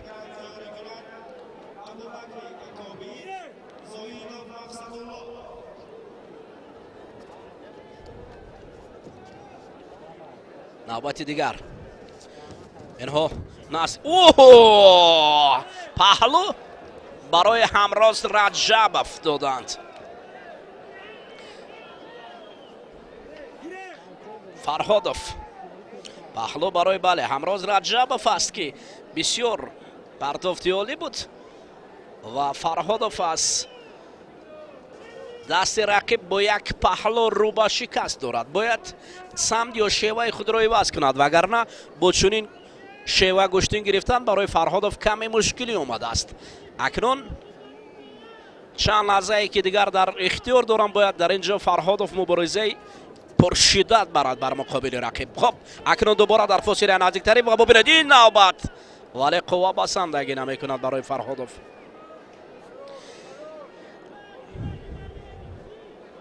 قوا بسندگی نمیکند. هرچند هجوم است اما هجوم هایی که باید به مقصد رسید. به قول دیگر چوبال عقابان دو بازو کشا، بزن رقیبان از زمین بر هوا، بیباش با دل و جسم و روح قوی که میدان نوروزگاه نماند تهی. برای نوروزگاه تهی نماندن باید پهلوانان اصیل به میدان برآیند و هنر عقابانه خویش را نشان دهند، به مثل عقاب چنگال زنند و از آسمان بر زمین آرند. برای این باید هنر شایسته لازم است، هنری که پروازش مثل عقاب باشد. خب شاید این پرواز رو امروز رجبов در مقابل فرهادov نشان دهد.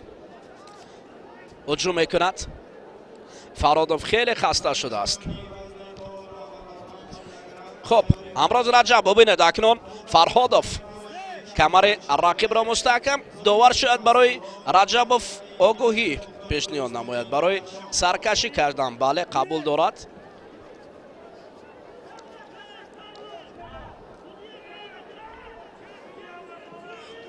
باز این چنگال های فرهادov به خاطر است که جبران است یک سر کتف ولی امتیاز نیست.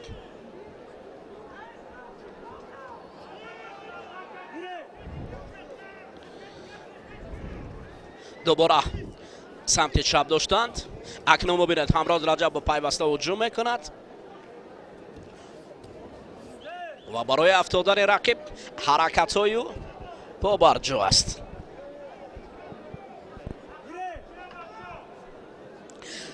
فرهادов باشد دویما چشمش به اکران است، به خاطر که وقت رو میبیند چقدر دیگر باقی مونده است تو امکانیت های کمی در کمی خود رو به کار برد، وگرنه باخت دارد. و باز دوباره طریق پای دست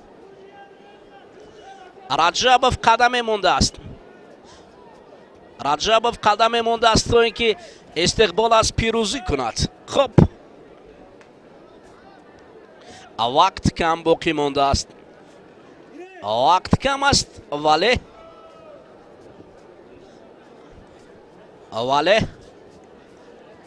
حرکت ها پیوسته از جانب فرهادов هجوم میکند در فاصله نزدیکترین. امروز رجب خود را دور میبرد، الکیو یک پهلو دارد، پهلویی که به مقصد او را رسانید. بله دوستان عزیز، قهرمان آسیا در گشتن سامبو امروز رجبov با قسمت های مین بده برآمد.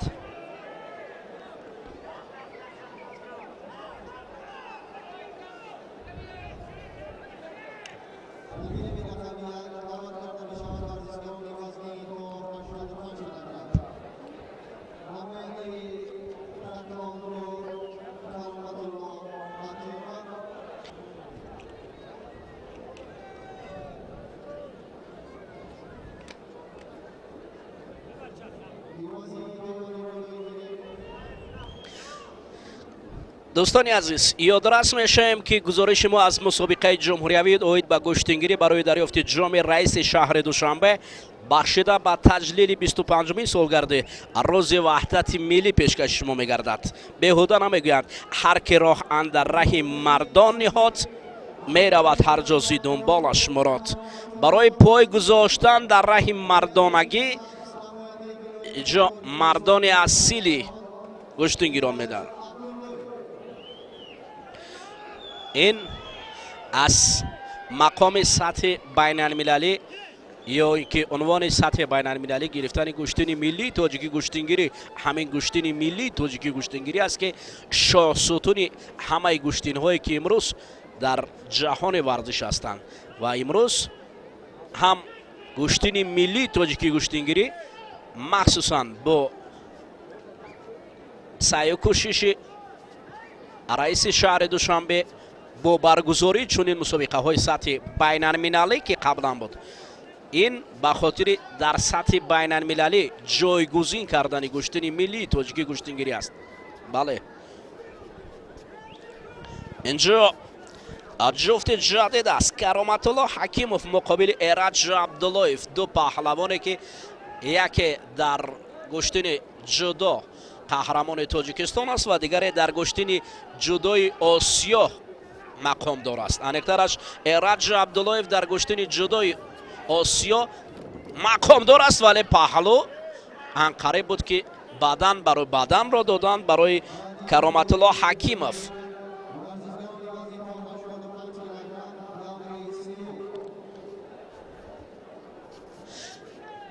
به هر کاری که همت بسته گردد اگر خار بود گل دسته گردد.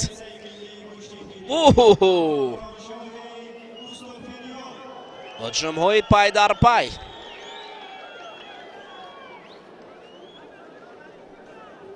کرامت الله حکیموف بالا کنار رقیب چرخ میزند. ایرج عبداللهیف از چرخ رقیب حذر دارد. دوباره با هم میگویند، دست و گریبان یکدیگر میدارند. ایرج تیسل. اوه هجومی پیوسته آنها. ببینید در اینجا кароматулло ҳакимов. оҳо, як пардофти ҳалол аст. кароматулло ҳакимов билохира бо гузашти ҳамагӣ 2 дақиқа рақибро ба тахтапушт афтонд ва ҳамин тариқ ба давраҳои минбаъда рафт.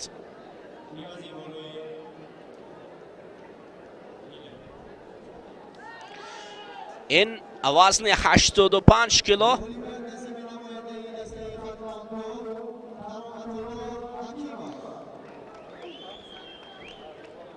давраҳои 4 ягниҳои бо дӯстони азиз.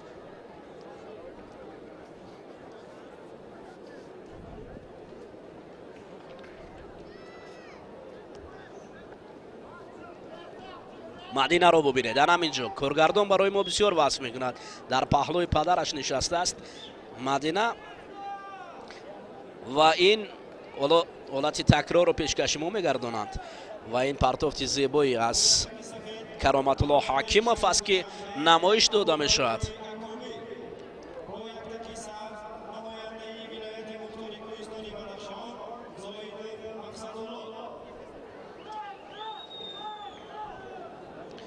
мо аз мадина гуфтем бубинед дар паҳлӯи хоҳараш бошад ки лаҳза ба лаҳза коргардон барои мо нишон медиҳад. ин духтара гӯяндаи хуб дорад, фардо метавонад дар миқёси ҷаҳон аз гӯштини миллии тоҷикӣ гӯштингирӣ миллати моро муаррифӣ созад. парадараш ҳам дар паҳлӯяш аст. аз ҳунари шоистаи ин духтарак хушнуд аст. аз кони гурд таълимгиранда ё дастпарвари кони гурд аст.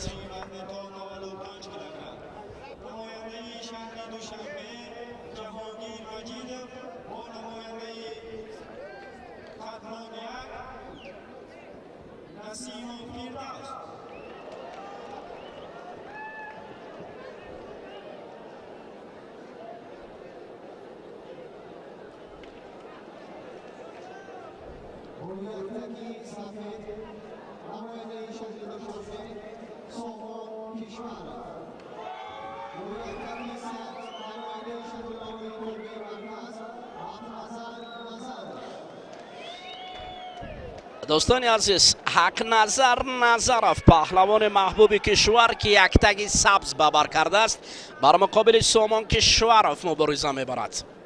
این جفت در وزن 85 کیلو میان هم مبارزه میبرند در دوره های نیمه نهایی. برآمدن به دوره های نیمه نهایی.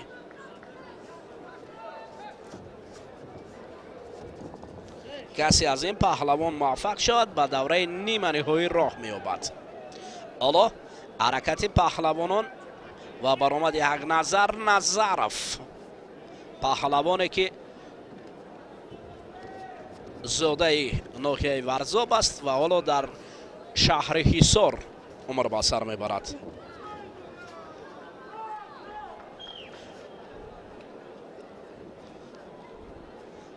رسولوف مربی او است در شهر حصار. حالا مشق ورزی میکند این پهلوان یک تک سبز پوشیده.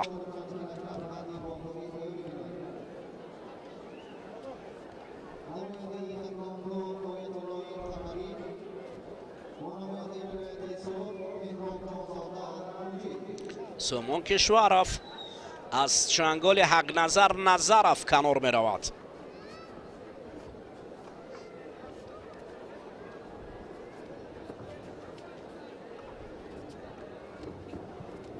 اوه حقنظر را ببینید رقیب را با تخت پشت می برد. پهلو یا حلال است؟ داور مرکز پهلو نشان می دهد. من اگر امکانیت میشد کارگردان در حال این آرادلو نشان میدادن چون مخلصان منتظر هستند. گوشتین سر میشود بگذار انامین پرتاف بود. خب آفرین برای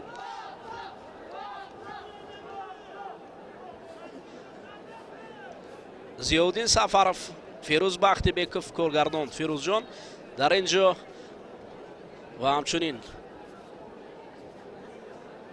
اهل ایجادی، اهل تکنیکی که اینجا برای ترجیلان فقط به خاطر چی است دوستان عزیز؟ این همه به خاطر همون لحظه هایی که شما فقط حلاوت برید از دیدار این نبردها. فقط تلویزیون ورزش رو تغمچه پخش کنید که هر پرتوفتی حق نظر نظرف، هر پرتوفتی پهلوانان محبوب کشور را نزد خود ببینید، گویا شما در نوروزگاه نشسته اید و از دیدار پهلوانان حلاوت میبرید. همین است. فقط جلوه در کار برای پهلوانان دوباره حق نظر نظرف شیوه پیشتره خود را به کار بردن شد.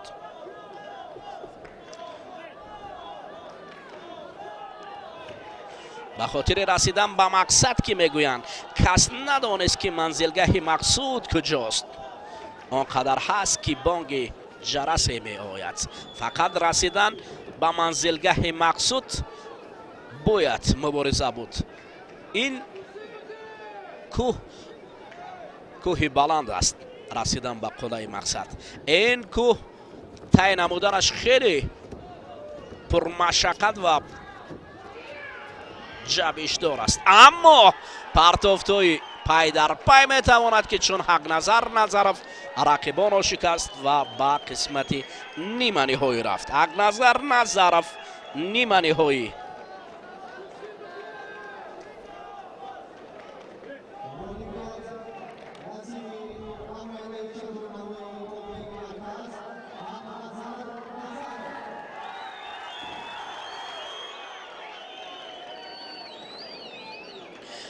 دوستان عزیز، اکنون بعد از پرتوفتوی پای در پای حق نظر نظرف پهلوان محبوب کشور که در اینجا بهترین اصول ها را نشان داد، ببینید انا این است پرتوفتوی خیلی جالب و جذابه که از حق نظر نظرف ما دیدن کردیم.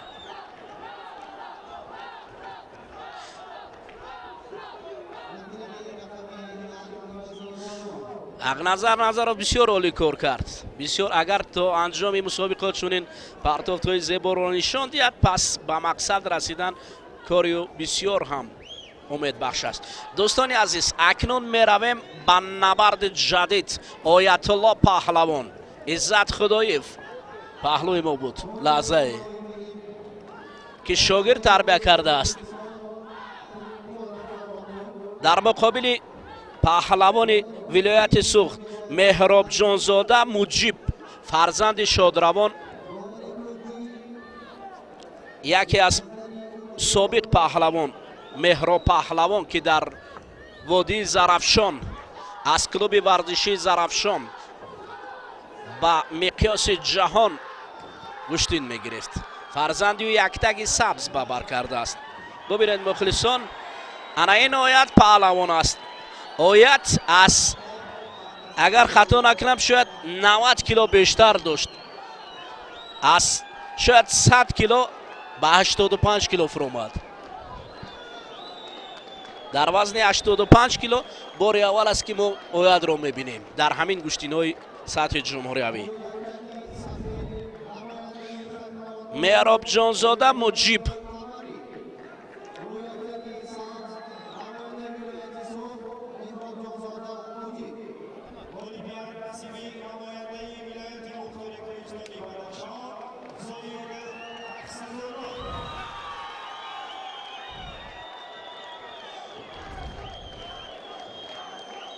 حالا می رویم دوستان عزیز با تماشا و شرح رقابت آیت بر مقابل مجیب.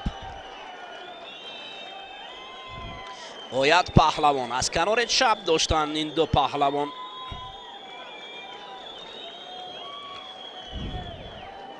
انا این آیت پهلوان است، پهلوان مردمی است.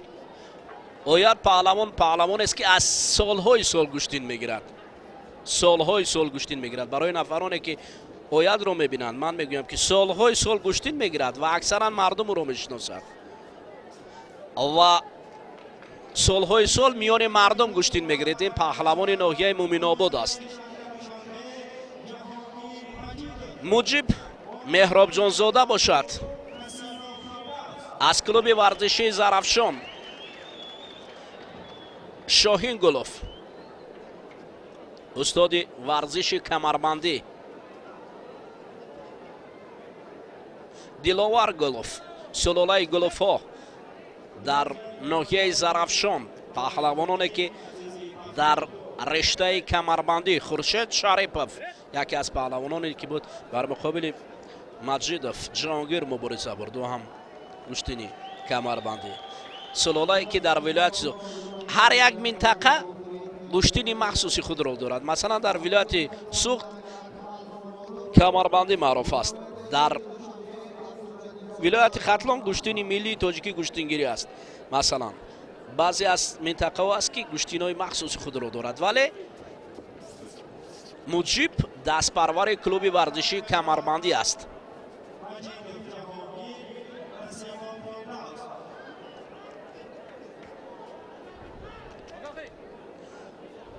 اینجا مخلصان ولایت سوق من مشکلی فکر میکنم مشکل است از بین آن یافتن نباشه. در اینجا یک گروهی است ولایت سوق جانبداران مجیب مهراب جانزاده قرار دارد. همین کمربندی ببینید که باید کمربندی حلال است. بله، رشته کمربندی که ما گفتیم واسه کردیم همین است که اگر مکتب کمربندی باشد هر نفری که باید با تخت پوست میافتد. کمربندی بسیار بسیار شیوایی.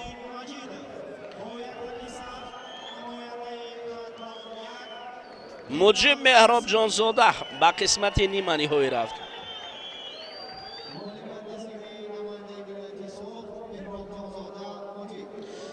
همان مکتب اگر آنجا مخلصان مجیب بودند در آنجا که همه سلاله پهلوان بود که ما در برای وصف کردیم در همون جا نشستند، ولی حالا ما حالت تکرار رو میبینیم. همون کمربندی که وصف کردیم همین است. وقتی که کمر داشت دیگر به قول نمیشود آنها رو من کرده. خب دوستان عزیز، اکنون میرویم به نبرد جدید.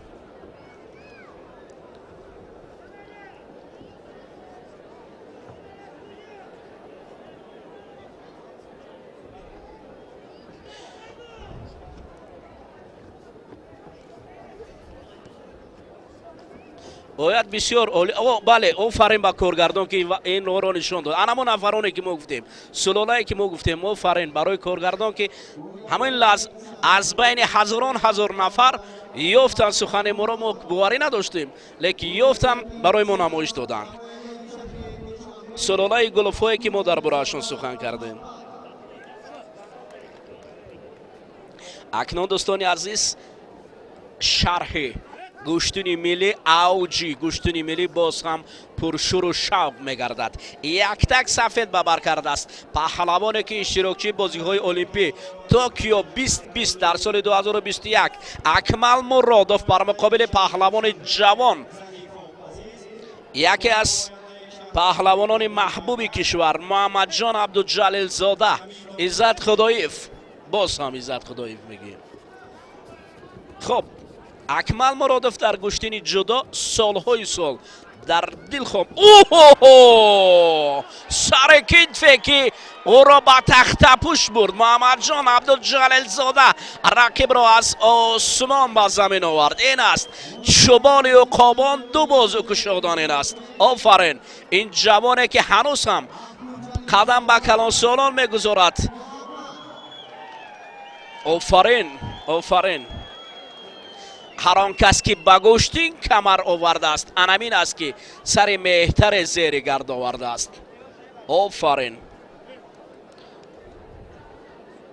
حالا ما از عزت خدایف گفتیم، از محمد اکمل مرادوف چه اعتراض دارد؟ حالت تکرار رو میخواهد ببیند. این داور خالص است.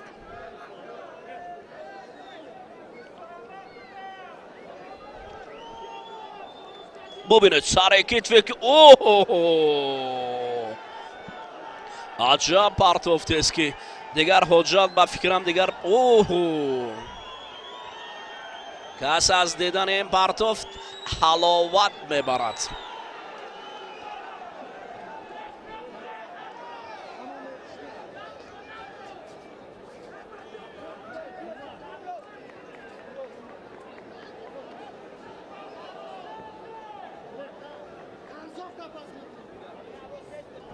میرویم لحظه دوستان عزیز با شب دلربای شهر دوشنبه.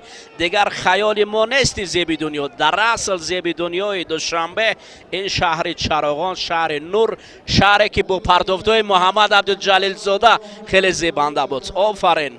انا شهر دوشنبه وحدت ملی، استقلالیت کشور، فضای نورانی کشور ما، پهلوانان اصیل، خیابان‌های زیبا، گلگشت‌ها، بناهای آسمان فلک و این ما خود را هم می‌بینیم در اینجا. انامین ببینید از کنار دست چپ در اینجا نوروزگاه هم است و البته مخلصان. اینجا یکی از پهلوانان محبوب رشتون زمین روی نوار بود در آنجا.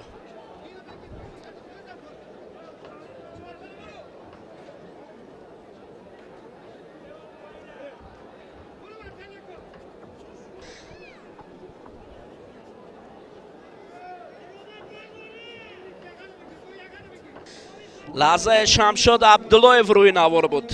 شمشاد عبداللهیف کارگردان نشان دادند و بگذاشتند. برحال ما میبینیم، حتما میبینیم. اگر همین کارگردان ما همین صفت بلندی اگر نوار بر لحظه های داشتنی رقم و اینجا کار نوار برداران هم اولی است که نوار بردارانی که پهلو با پهلو نشستند و هر لحظه صدای و امر کارگردان رو بشنوم. خب میرویم اکنون دوستانی عزیز، همراز رجبوف اینجا رقیبی باز کرد. کرامت الله حکیموف رقیب نوبتی همراز رجبوف گردید. ما برای چی از شمشاد عبداللهیف گفتیم؟ یکی از پهلوانان محبوب رشتون زمین است که وقتی اخیر در فدراسیون روسیه مشق میکرد. حالا چند وقتی بود که ما در میدان او را نمیدیدیم. حالا که در رشتون زمین عبداللهیف یکی از بهترین پهلوانان محبوب ملت و همین منطقه محسوب میشود. هم برای ملت مبارزه برده است در میدان دلاوره، هم در منطقه رشتون زمین بسیار آبرو دارد میان مخلصانش. خب اکنون دست کندنی های شمشاد همراز رجبوف مقابل کرامت الله حکیموف میروند اول اصول نیست. رفتنی که اصول نباشد هیچ نتیجه ندارد.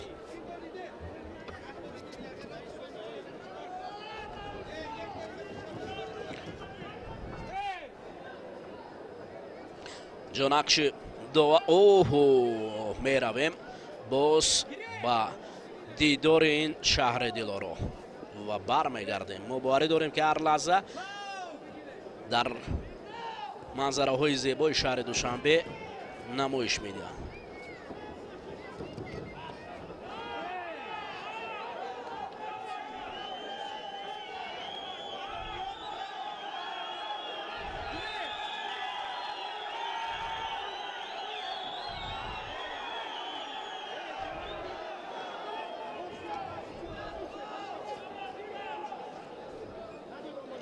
باز حرکت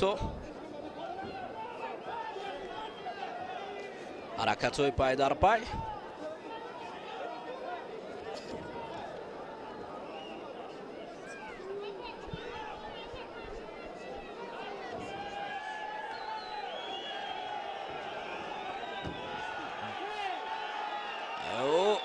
یک بدن برای کرامت الله حکیموف.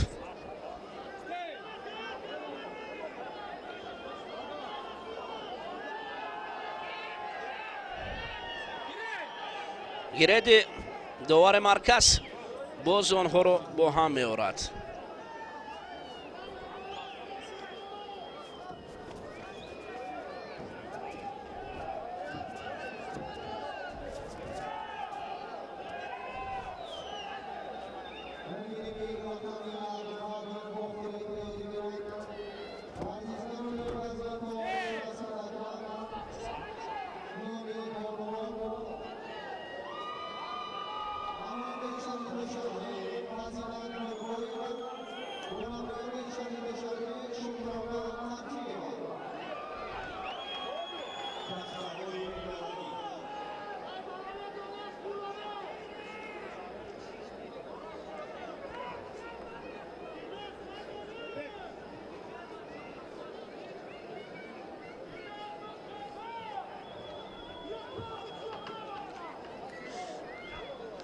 دلم خواهد برای یادگاری نویسم در تن دیوارهایت دو سه بیت چون عرض مهر و سوگند برای تو برای نسلهایت. دوشنبه شهر دلارا پایتخت کشور من.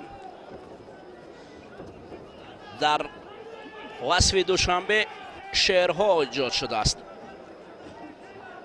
دوشنبه یکی از مکانهای زیبایی که امروز با گل شکوفیش خیلی جالب است.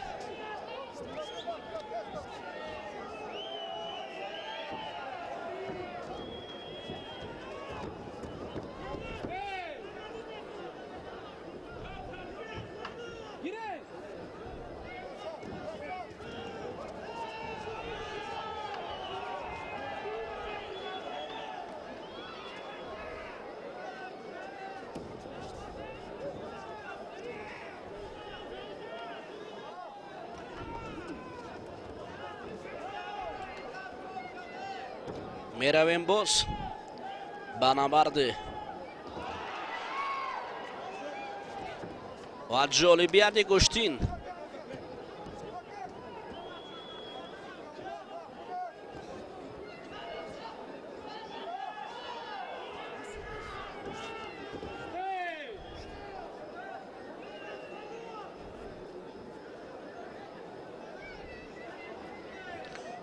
باز یک بار دیگر یک فضای زیبای نوروزگاهی پایتخت پیشکش ما میگردد. خیلی عالی بود، خیلی دیدنی. اوه، اما جاذبیت و شور و شوقی مخلصان زیادتر میگردد.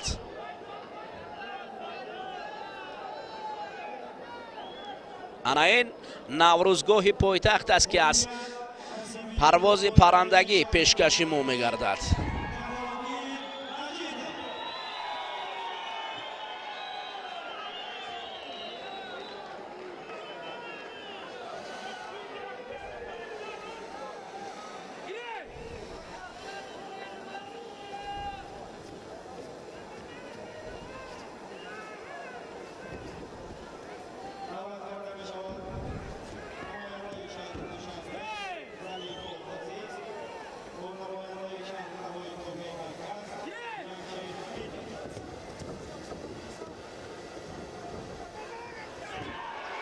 پیوسته پرتوفتوی پای در پای همراز رجبوف پیش میگذارد، پیش میرود.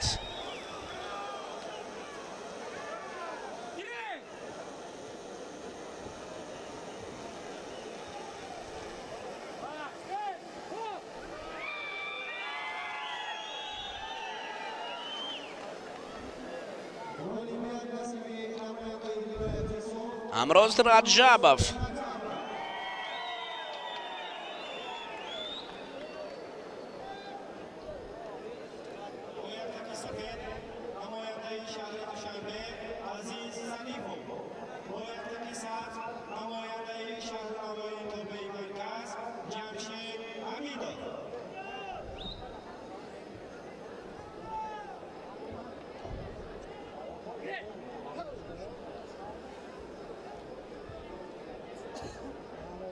حالت تکرار از نبرد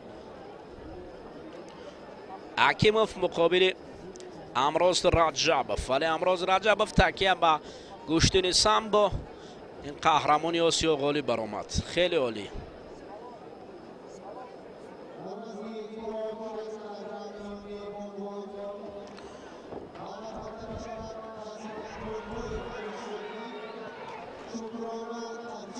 نوار از پرواز پرنده از مکان برگزاری مسابقه جمهوریوی اوید به گشتنگیری برای دریافت جام رئیس شهر دوشنبه بخشیده به تجلیل 25مین سالگرد روز وحدت ملی تاجیکستان پیشکش ما میگردد. و این باشد یک با دیدن این شهر من میخواهم که چند مصرع را از باقر رحیمزاده بیارم به زبان.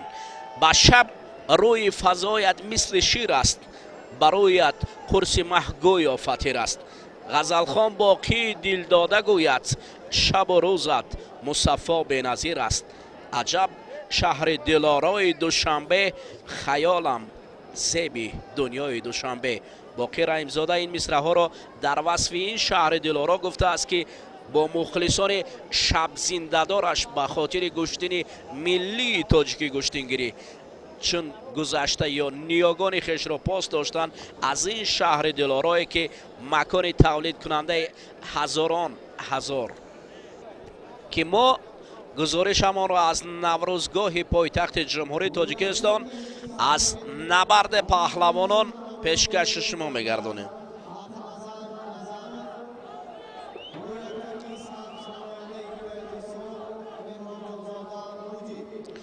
اغنظر نظرов بر مقابل مجیب مهراب جان زاده مبارزه میبرند.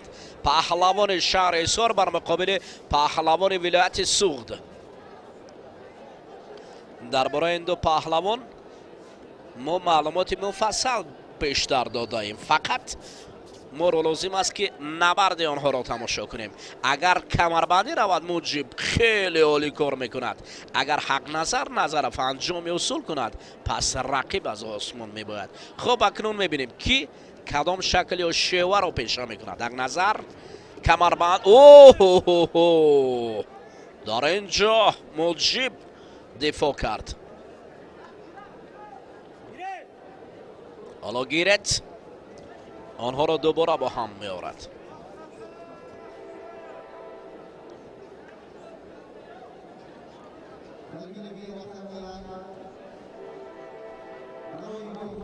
اغنظر نظرف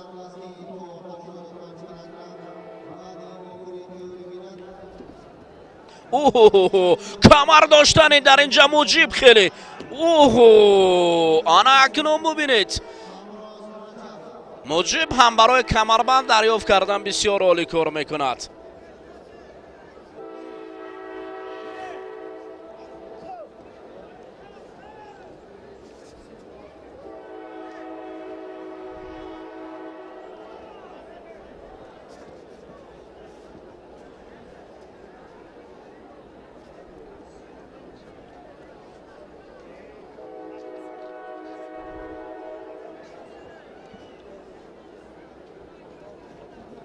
دوباره آنها با هم میآیند. بسیار چست و چالاکانه از گریبان کمربند یکدیگر میدارند و برای حالت گذاشتن خیلی جهد دارند. حق نظرف میخواهد همون اصولی اسکندری را به کار برد، اما مجیب باشد برای کمربند پیدا کردن رقیب جهد میکند یا اینکه کمربندی را پیشه میگیرد.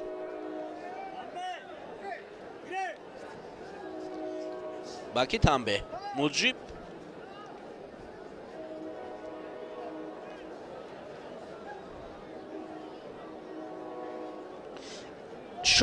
شاید بعضا حالتهای می شود که توکل رو پیشه میکنند بعضی از ورزشکار.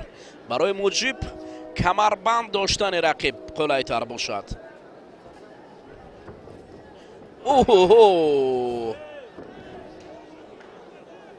نه اینجا عمل نتیجه نداده است. الوکی اسکندری با کار نرفت.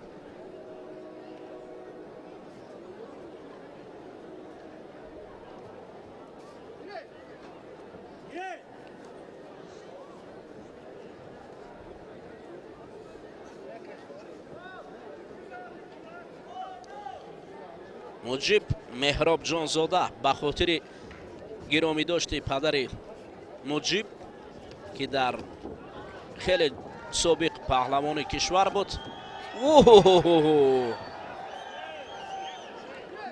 که در ولایت سوق گشتنی خوب هم میگرفت و خیلی جوان از دنیا گذشته است.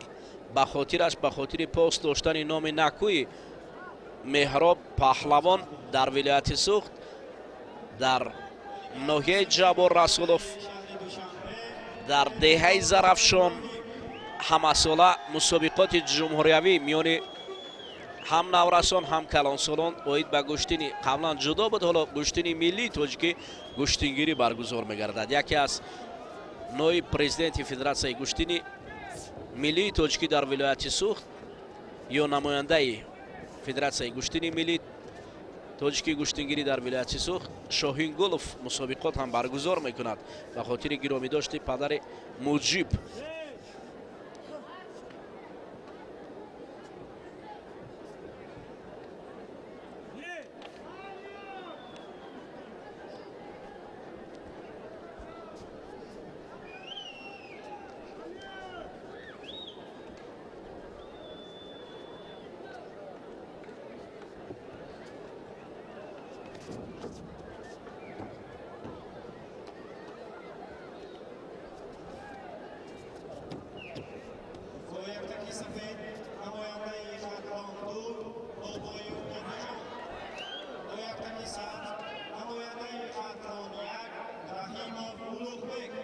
یک بدن رو برای حق نظر افتادند.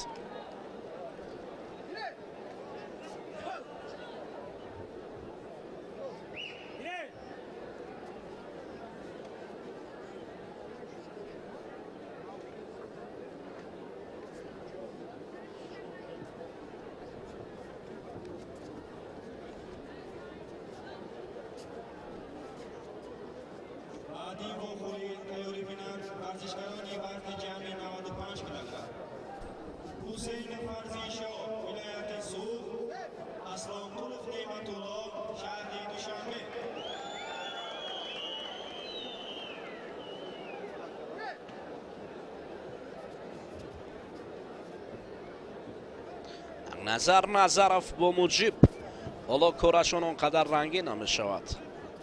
وقت هم کم باقی مانده است.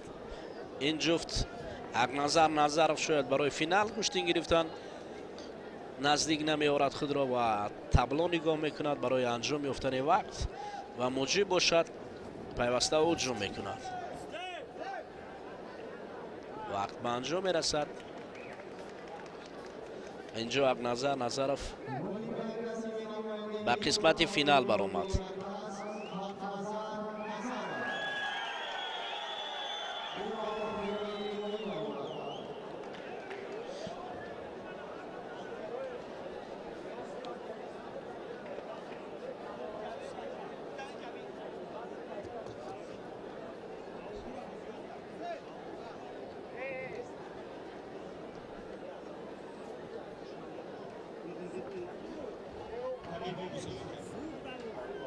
اکنون دوستان عزیز از جفت جدید و جفتی که بسیار هم شایسته هنرنمایی دارند، عبدالجلیل زاده محمد با همراز رجبوف برای نبرد به میدان دعوت شدند.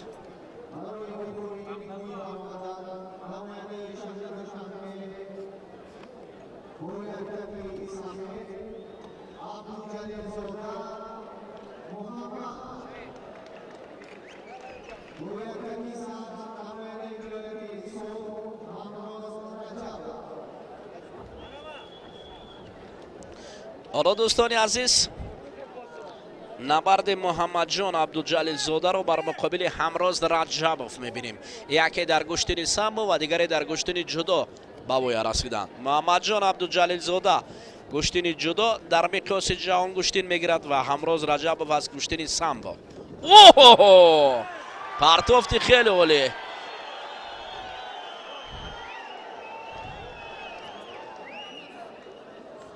سر کتف محمد جان عبدالجلیل زاده خیلی عالی بود. بگذار همین حالت رو مبینیم تا اون لحظه که تبیین می آید. این پرتافت سر کتف چگونه بود از جانب محمد عبدالجلیل زاده؟ ببینید همراز رجبوف هم از سر کتف کرد و اینجا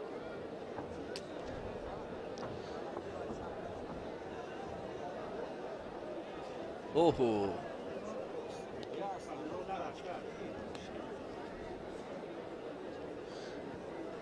کمی زمین کار کرده است. خب اکنون هیئت داوران با هم میآیند. مشاوره داوران این لحظه رو حل خواهد کرد که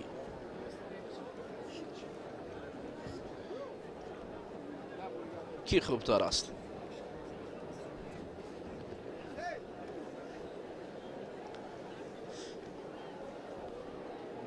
باز دوباره میبینیم این حالت رو.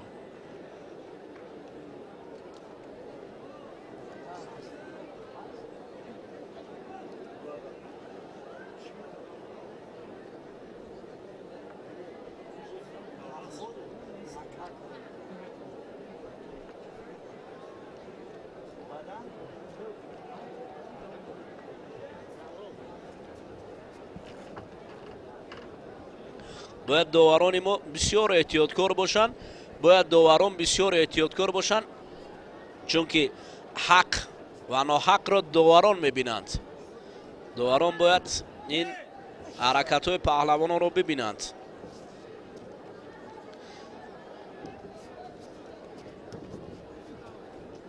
بهوده نمیگویند که همت عارف بقای حق بود، زان که در حق فانی مطلق بود.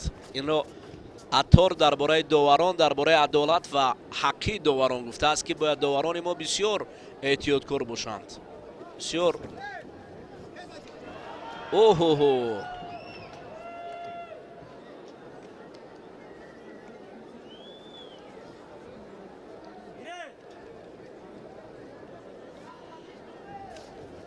چون که میلیون ها نفر شاید این گشتین را تماشا میکند. یک عملی که اگر داور یک حرکت پهلوان رو نبیند در داور مرکز و داور کناری و این نادیدن یک لحظه میتواند که دلسردی هزاران مخلص گردد. و این خاطر باید داوران بسیار از پهلوانان دیده داوران. اوه اینجا عبدالجلیل زاده گشته و برگشته سر کتف رو به کار میبرد. خیلی عالی و خیلی شجاع این کار رو انجام داده نمیشود. فقط سرعت بلند نگاه کنید. در اینجا حالت چسبیش بسیار هم قوی است. بعضی از نفران همراز هم صدا میکند، همراز گوشتین گیرد.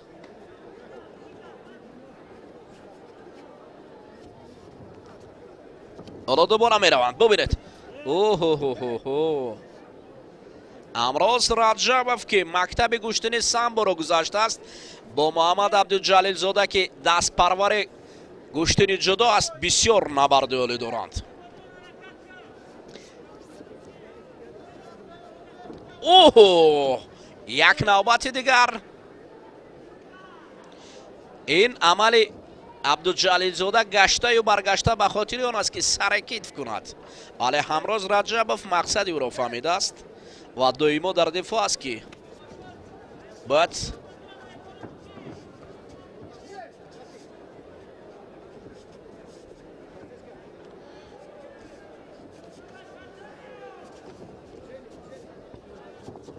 اوه همراز رجبوف هم به همان شیوه گوشتین میگیرد. امروز رجبوف هم سر کتف رو به کار بردنی است.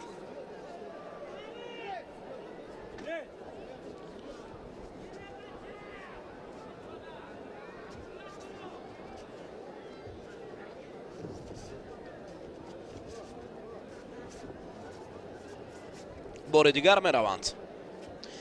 هر دو پهلوانی که سر کتف می خواهند به کار برند، اما همراز رجبوف از سر کتف دیده بعضا حالات ها اصول اسکندری را هم کار بردنی است.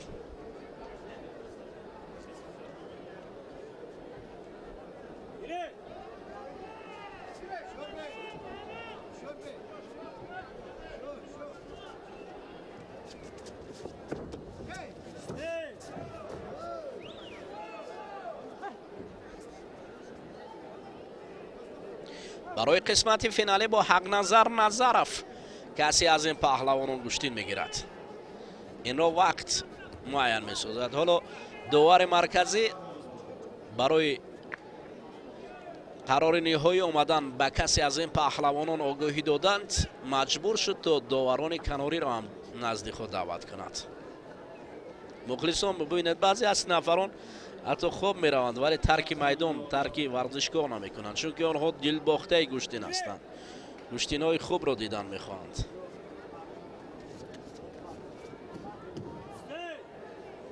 اوهو کور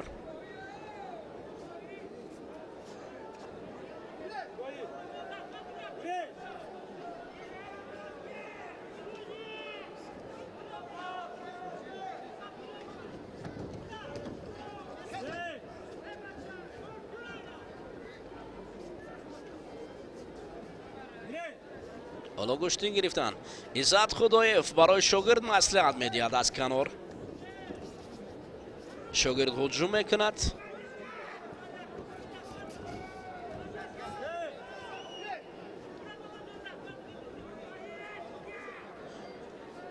مربی امروز رجبف کنار استاده و هم برای شاگرد صدا بلند میکند تو اینکه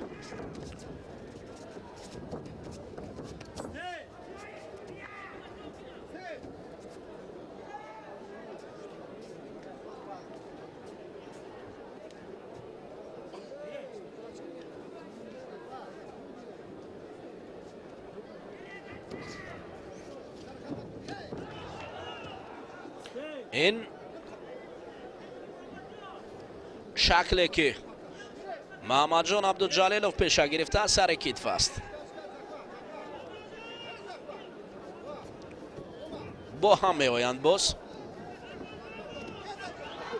اوه فارن باور کنید این نوبت اکنون کار به جای سامونیوف که محمد جان عبدالجلیل زاده رقیب را سر کتف به زمین برد. این پهلو است یا حلال است؟ حالا تکرار این طلبگار هستند داور مرکز. حالا میبینیم. ببینید اینجا سر کتف میبرد.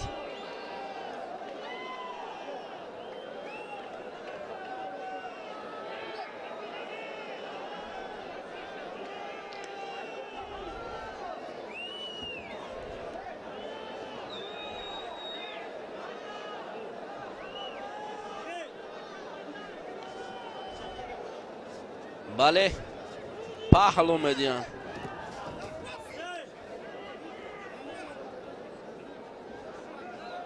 این پهلو داده شد داور قراری داور.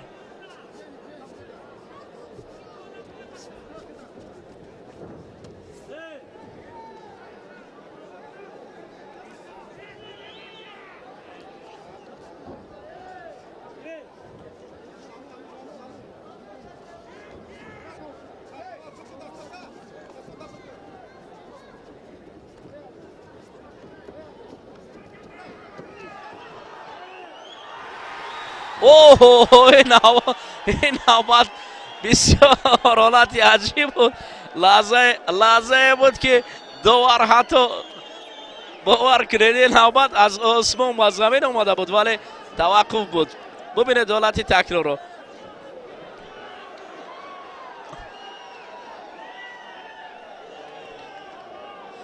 این حالتی عجیب و عجیب است که پیشکشی ما میگر. ببینید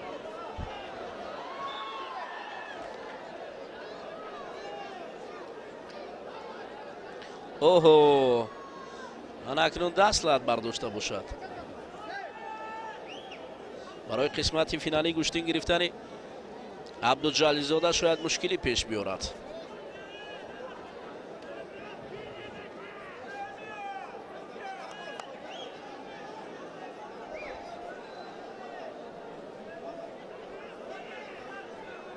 حالا عزت خدایف با یک احساساتی بلند و امروز رجب ولو که نشده است امروز رجب فهم میتواند که در اینجا مبارزه برد. برای برآمدن فینال امروز رجب فهم امکانیت دارد چون وقت تمام نشده است. امکانیت های آنها زیاد است. امروز رجب با پررگی دیگر به هجوم میگذارد.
حالا چند ثانیه دیگر باقی مونده است از نبرد بسیار پرهیجان میان عبدالجلیل زاده و همراز رجبوف. حالا این دو پهلوانی که یکی میخواد به قسمت فینالی رود.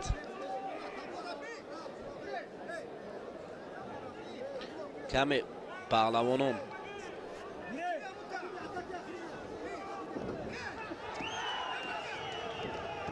همون سر کتفی عبدالجلیل زاده دویمو او رو مخلصانی او رو صدا بلند میکنند.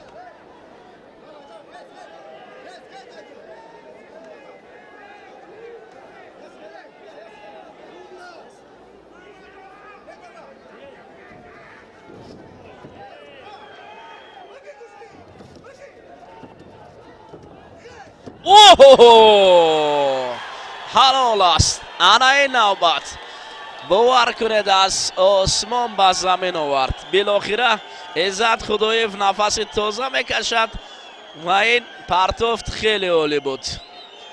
پرتافتی که با عرق جبین برای محمد عبدالجلیل زاده میسر گردید. اکنون این پرتافت سرکیت بالاخره نتیجه داد.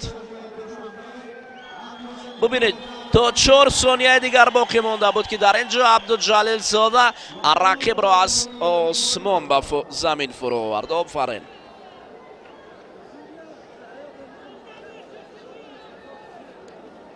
او به قسمت فینالی رفت با حق نظر نظرف برای شاد جایزه مبارزه میبرند.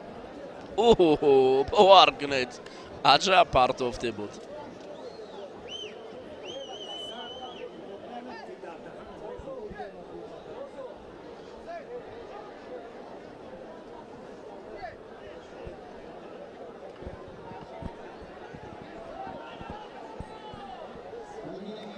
دوستان عزیز شما را دعوت میکنیم با تماشای رقابت پهلوانان وزن 85 کیلوگرم رقابت نهایی جایی که محمد جان عبدالجلیل زاده و حق نظر نظرف برای عنوان قهرمانی این مسابقه مبارزه میبرند و این رقابت یکی از رقابت های واقعا هم جالب و دیدنی با شمار می رود و در این دل شب بیایید این رقابت پهلوانان شناخته کشور را تماشا میکنیم.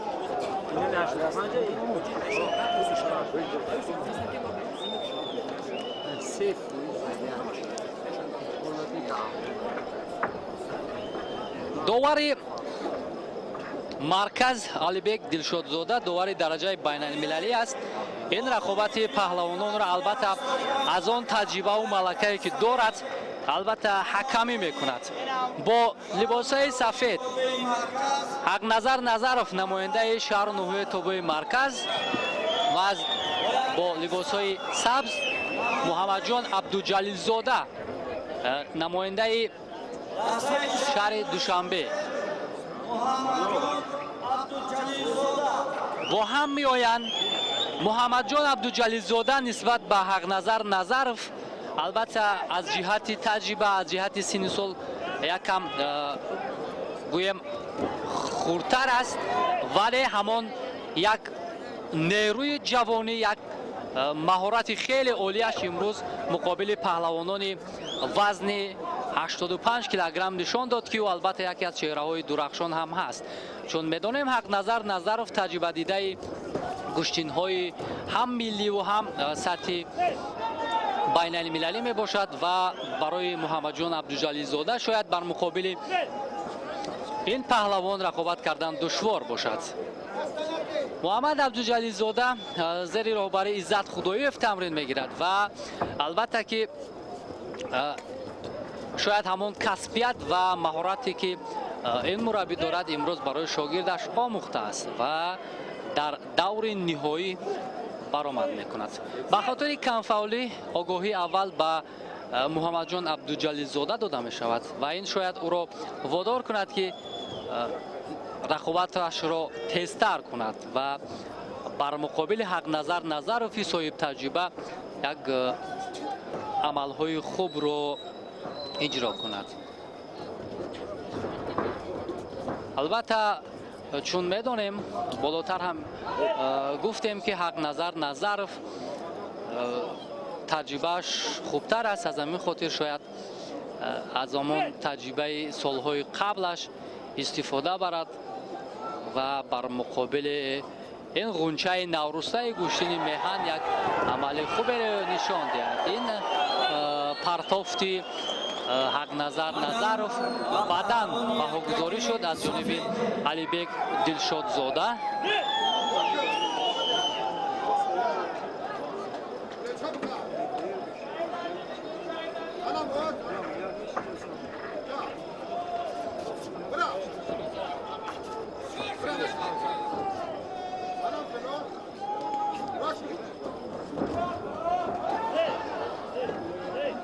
خب این عمل کرده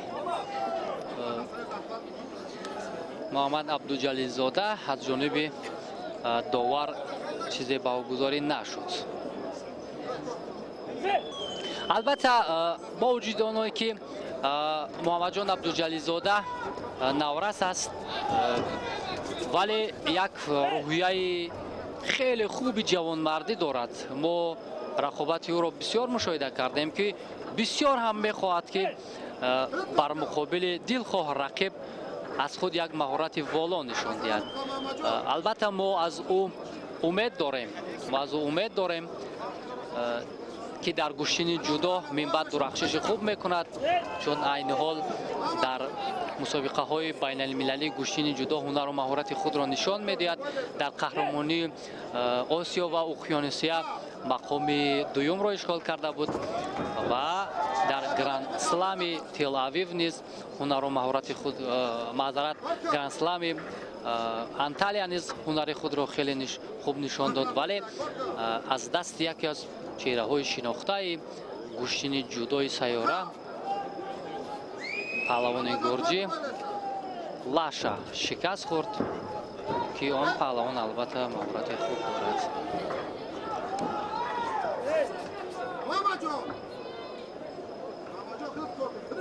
اینجا همانو حق نظر نظرف زیادتر تلاش میکند که به موفقیت رسد.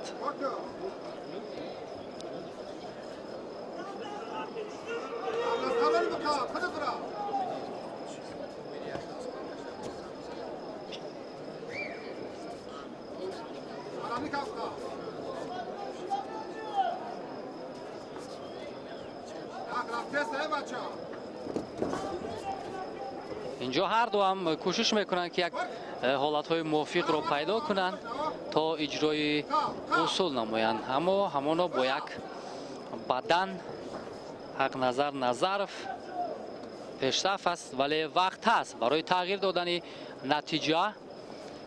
اما میبینیم که همان مهارت و کسبیت محمد جان عبدالجلیل‌زاده برایش کفایت میکند تا امتیازی که از دست داده است آن را جبران کند.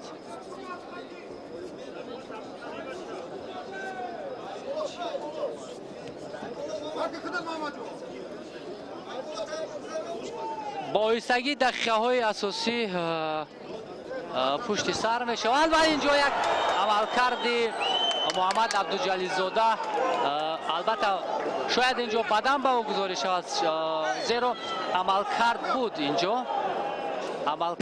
اینجا البته از جانب محمد عبدالجلیل‌زاده. خوب یک بار توجه میکنیم به نوارهای تکراری. بله اینجا البته عملکرد این پهلوان شاید بدن بهاگذاری شود چرا که اینجا حرکت بود ҳаракат буд, вале инҷо чун гуфтем Алибек Дилшодзода Дилшод ва он мурабби дараҷаи байналмилалӣ аст, вале чизе баҳогузорӣ намекунад, имтиёзе баҳогузорӣ намекунад. хуб ҳамон усуле ки аз ҷониби Муҳаммаҷон Абдуҷалилзода иҷро шуд, агар бори дигар хубтар иҷро карда шавад, шояд барояш кӯмакрасон бошад.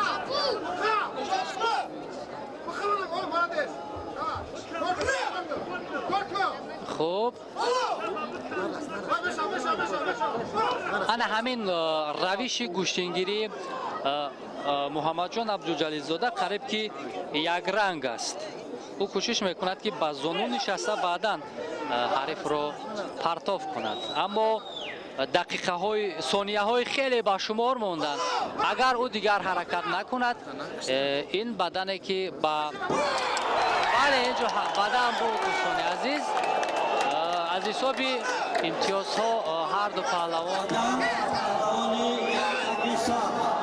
баробар мешаванд ва инҷо ҳақназар Назаров лат бардошт аз дасти худ ва довари марказ ишора мекунад ба табибон ки бояд ба ҳақназар Назаров кӯмак расонанд.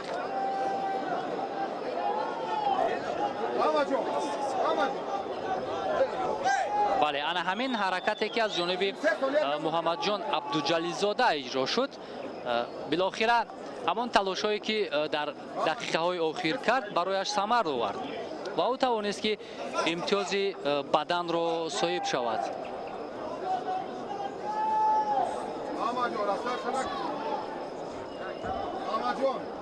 албатта ба ин восита ҳар ду ҳам як нафаси тоза мегиранд, як лаҳза метавонанд ки худро ором кунанд ва инҷо ба ҳақназар Назаров кӯмак расонида мешавад.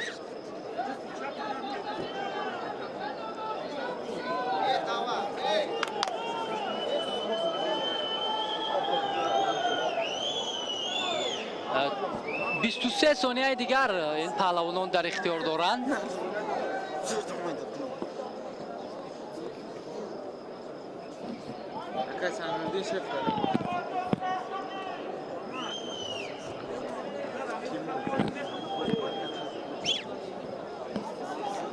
و این نتیجه ای که عین حال هر دو پهلوان ها دارند، اگر با همین نتیجه وقت به انجام رسد، این بر سود محمد عبدالجلیل‌زاده خواهد بود، چرا که امتیاز آخر یا بدن آخر و مس او به دست آورد.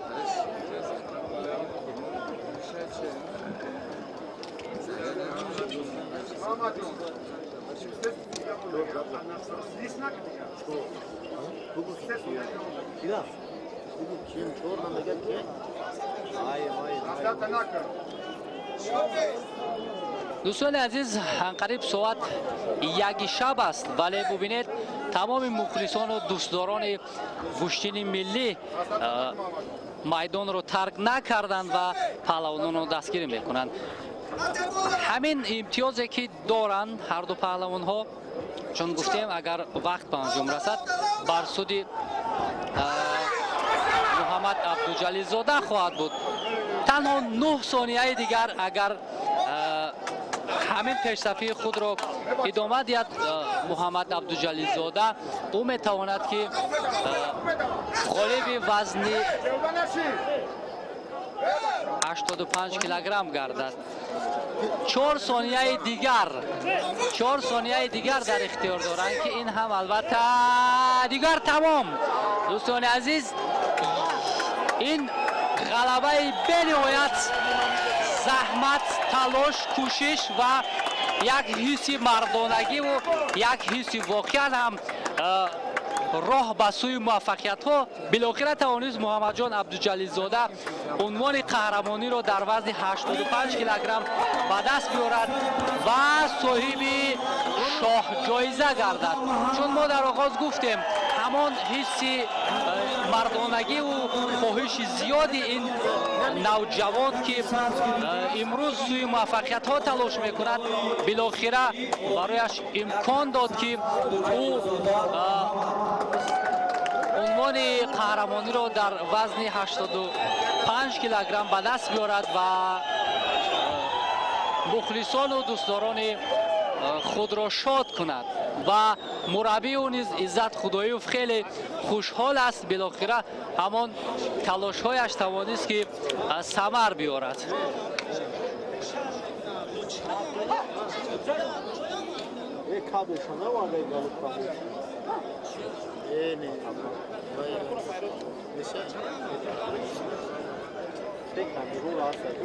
استاد آقای شریفی برای سپردن 95 کیلوگرم مهراب جانزاده موجیب و همراز رجبов نصیب گردید. جای دویم را در این وزن حق نظر گرفت. برنده مکافات عالی مسابقات امروزه در وزن 85 کیلو پهلوان جوان و نامور شهر دوشنبه عبدالجلیلزاده محمد جان.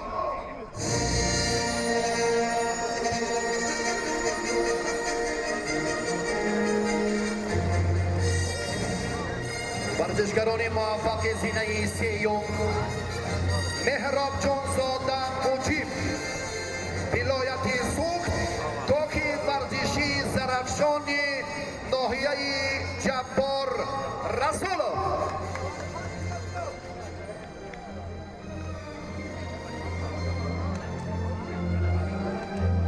همدسته این پهلوان همراز رجبov ساکن ناحیه جبار رسولov ولایت سوخت با دریافت جای سیوم مدال برنجی و مکافات پولی سرفراز گردیدند.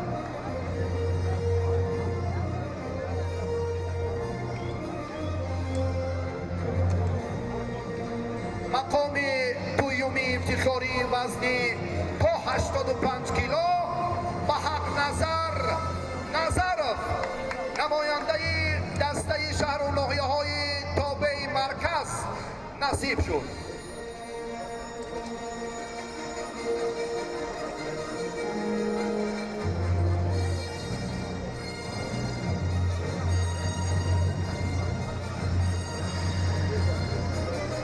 برنده مقام دوم افتخاری همچنین با مکافات پولی سرفراز گردانیده می شود.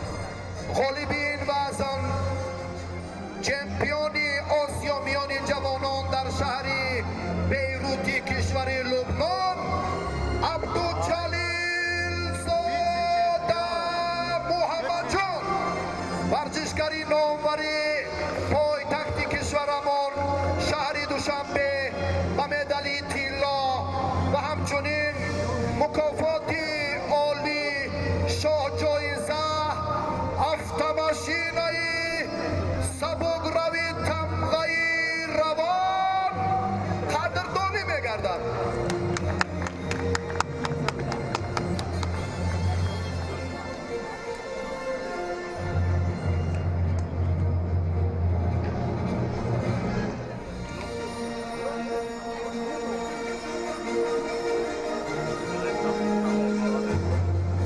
باری دیگر برای توجهی پیوسته‌ای مقامات اجرایی حاکمیت دولتی شهر دوشنبه جهتی مکافات‌های عالی و دستاوردهای ارزنده پهلوانان جهانی سپاس می‌گوییم.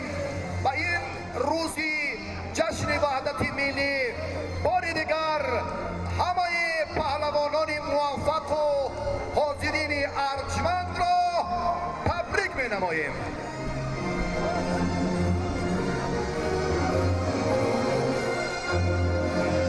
تشکر، سلامت باشید. حالا به سفره سفر پهلوانان وزن 95 کیلو را دعوت می‌سازیم.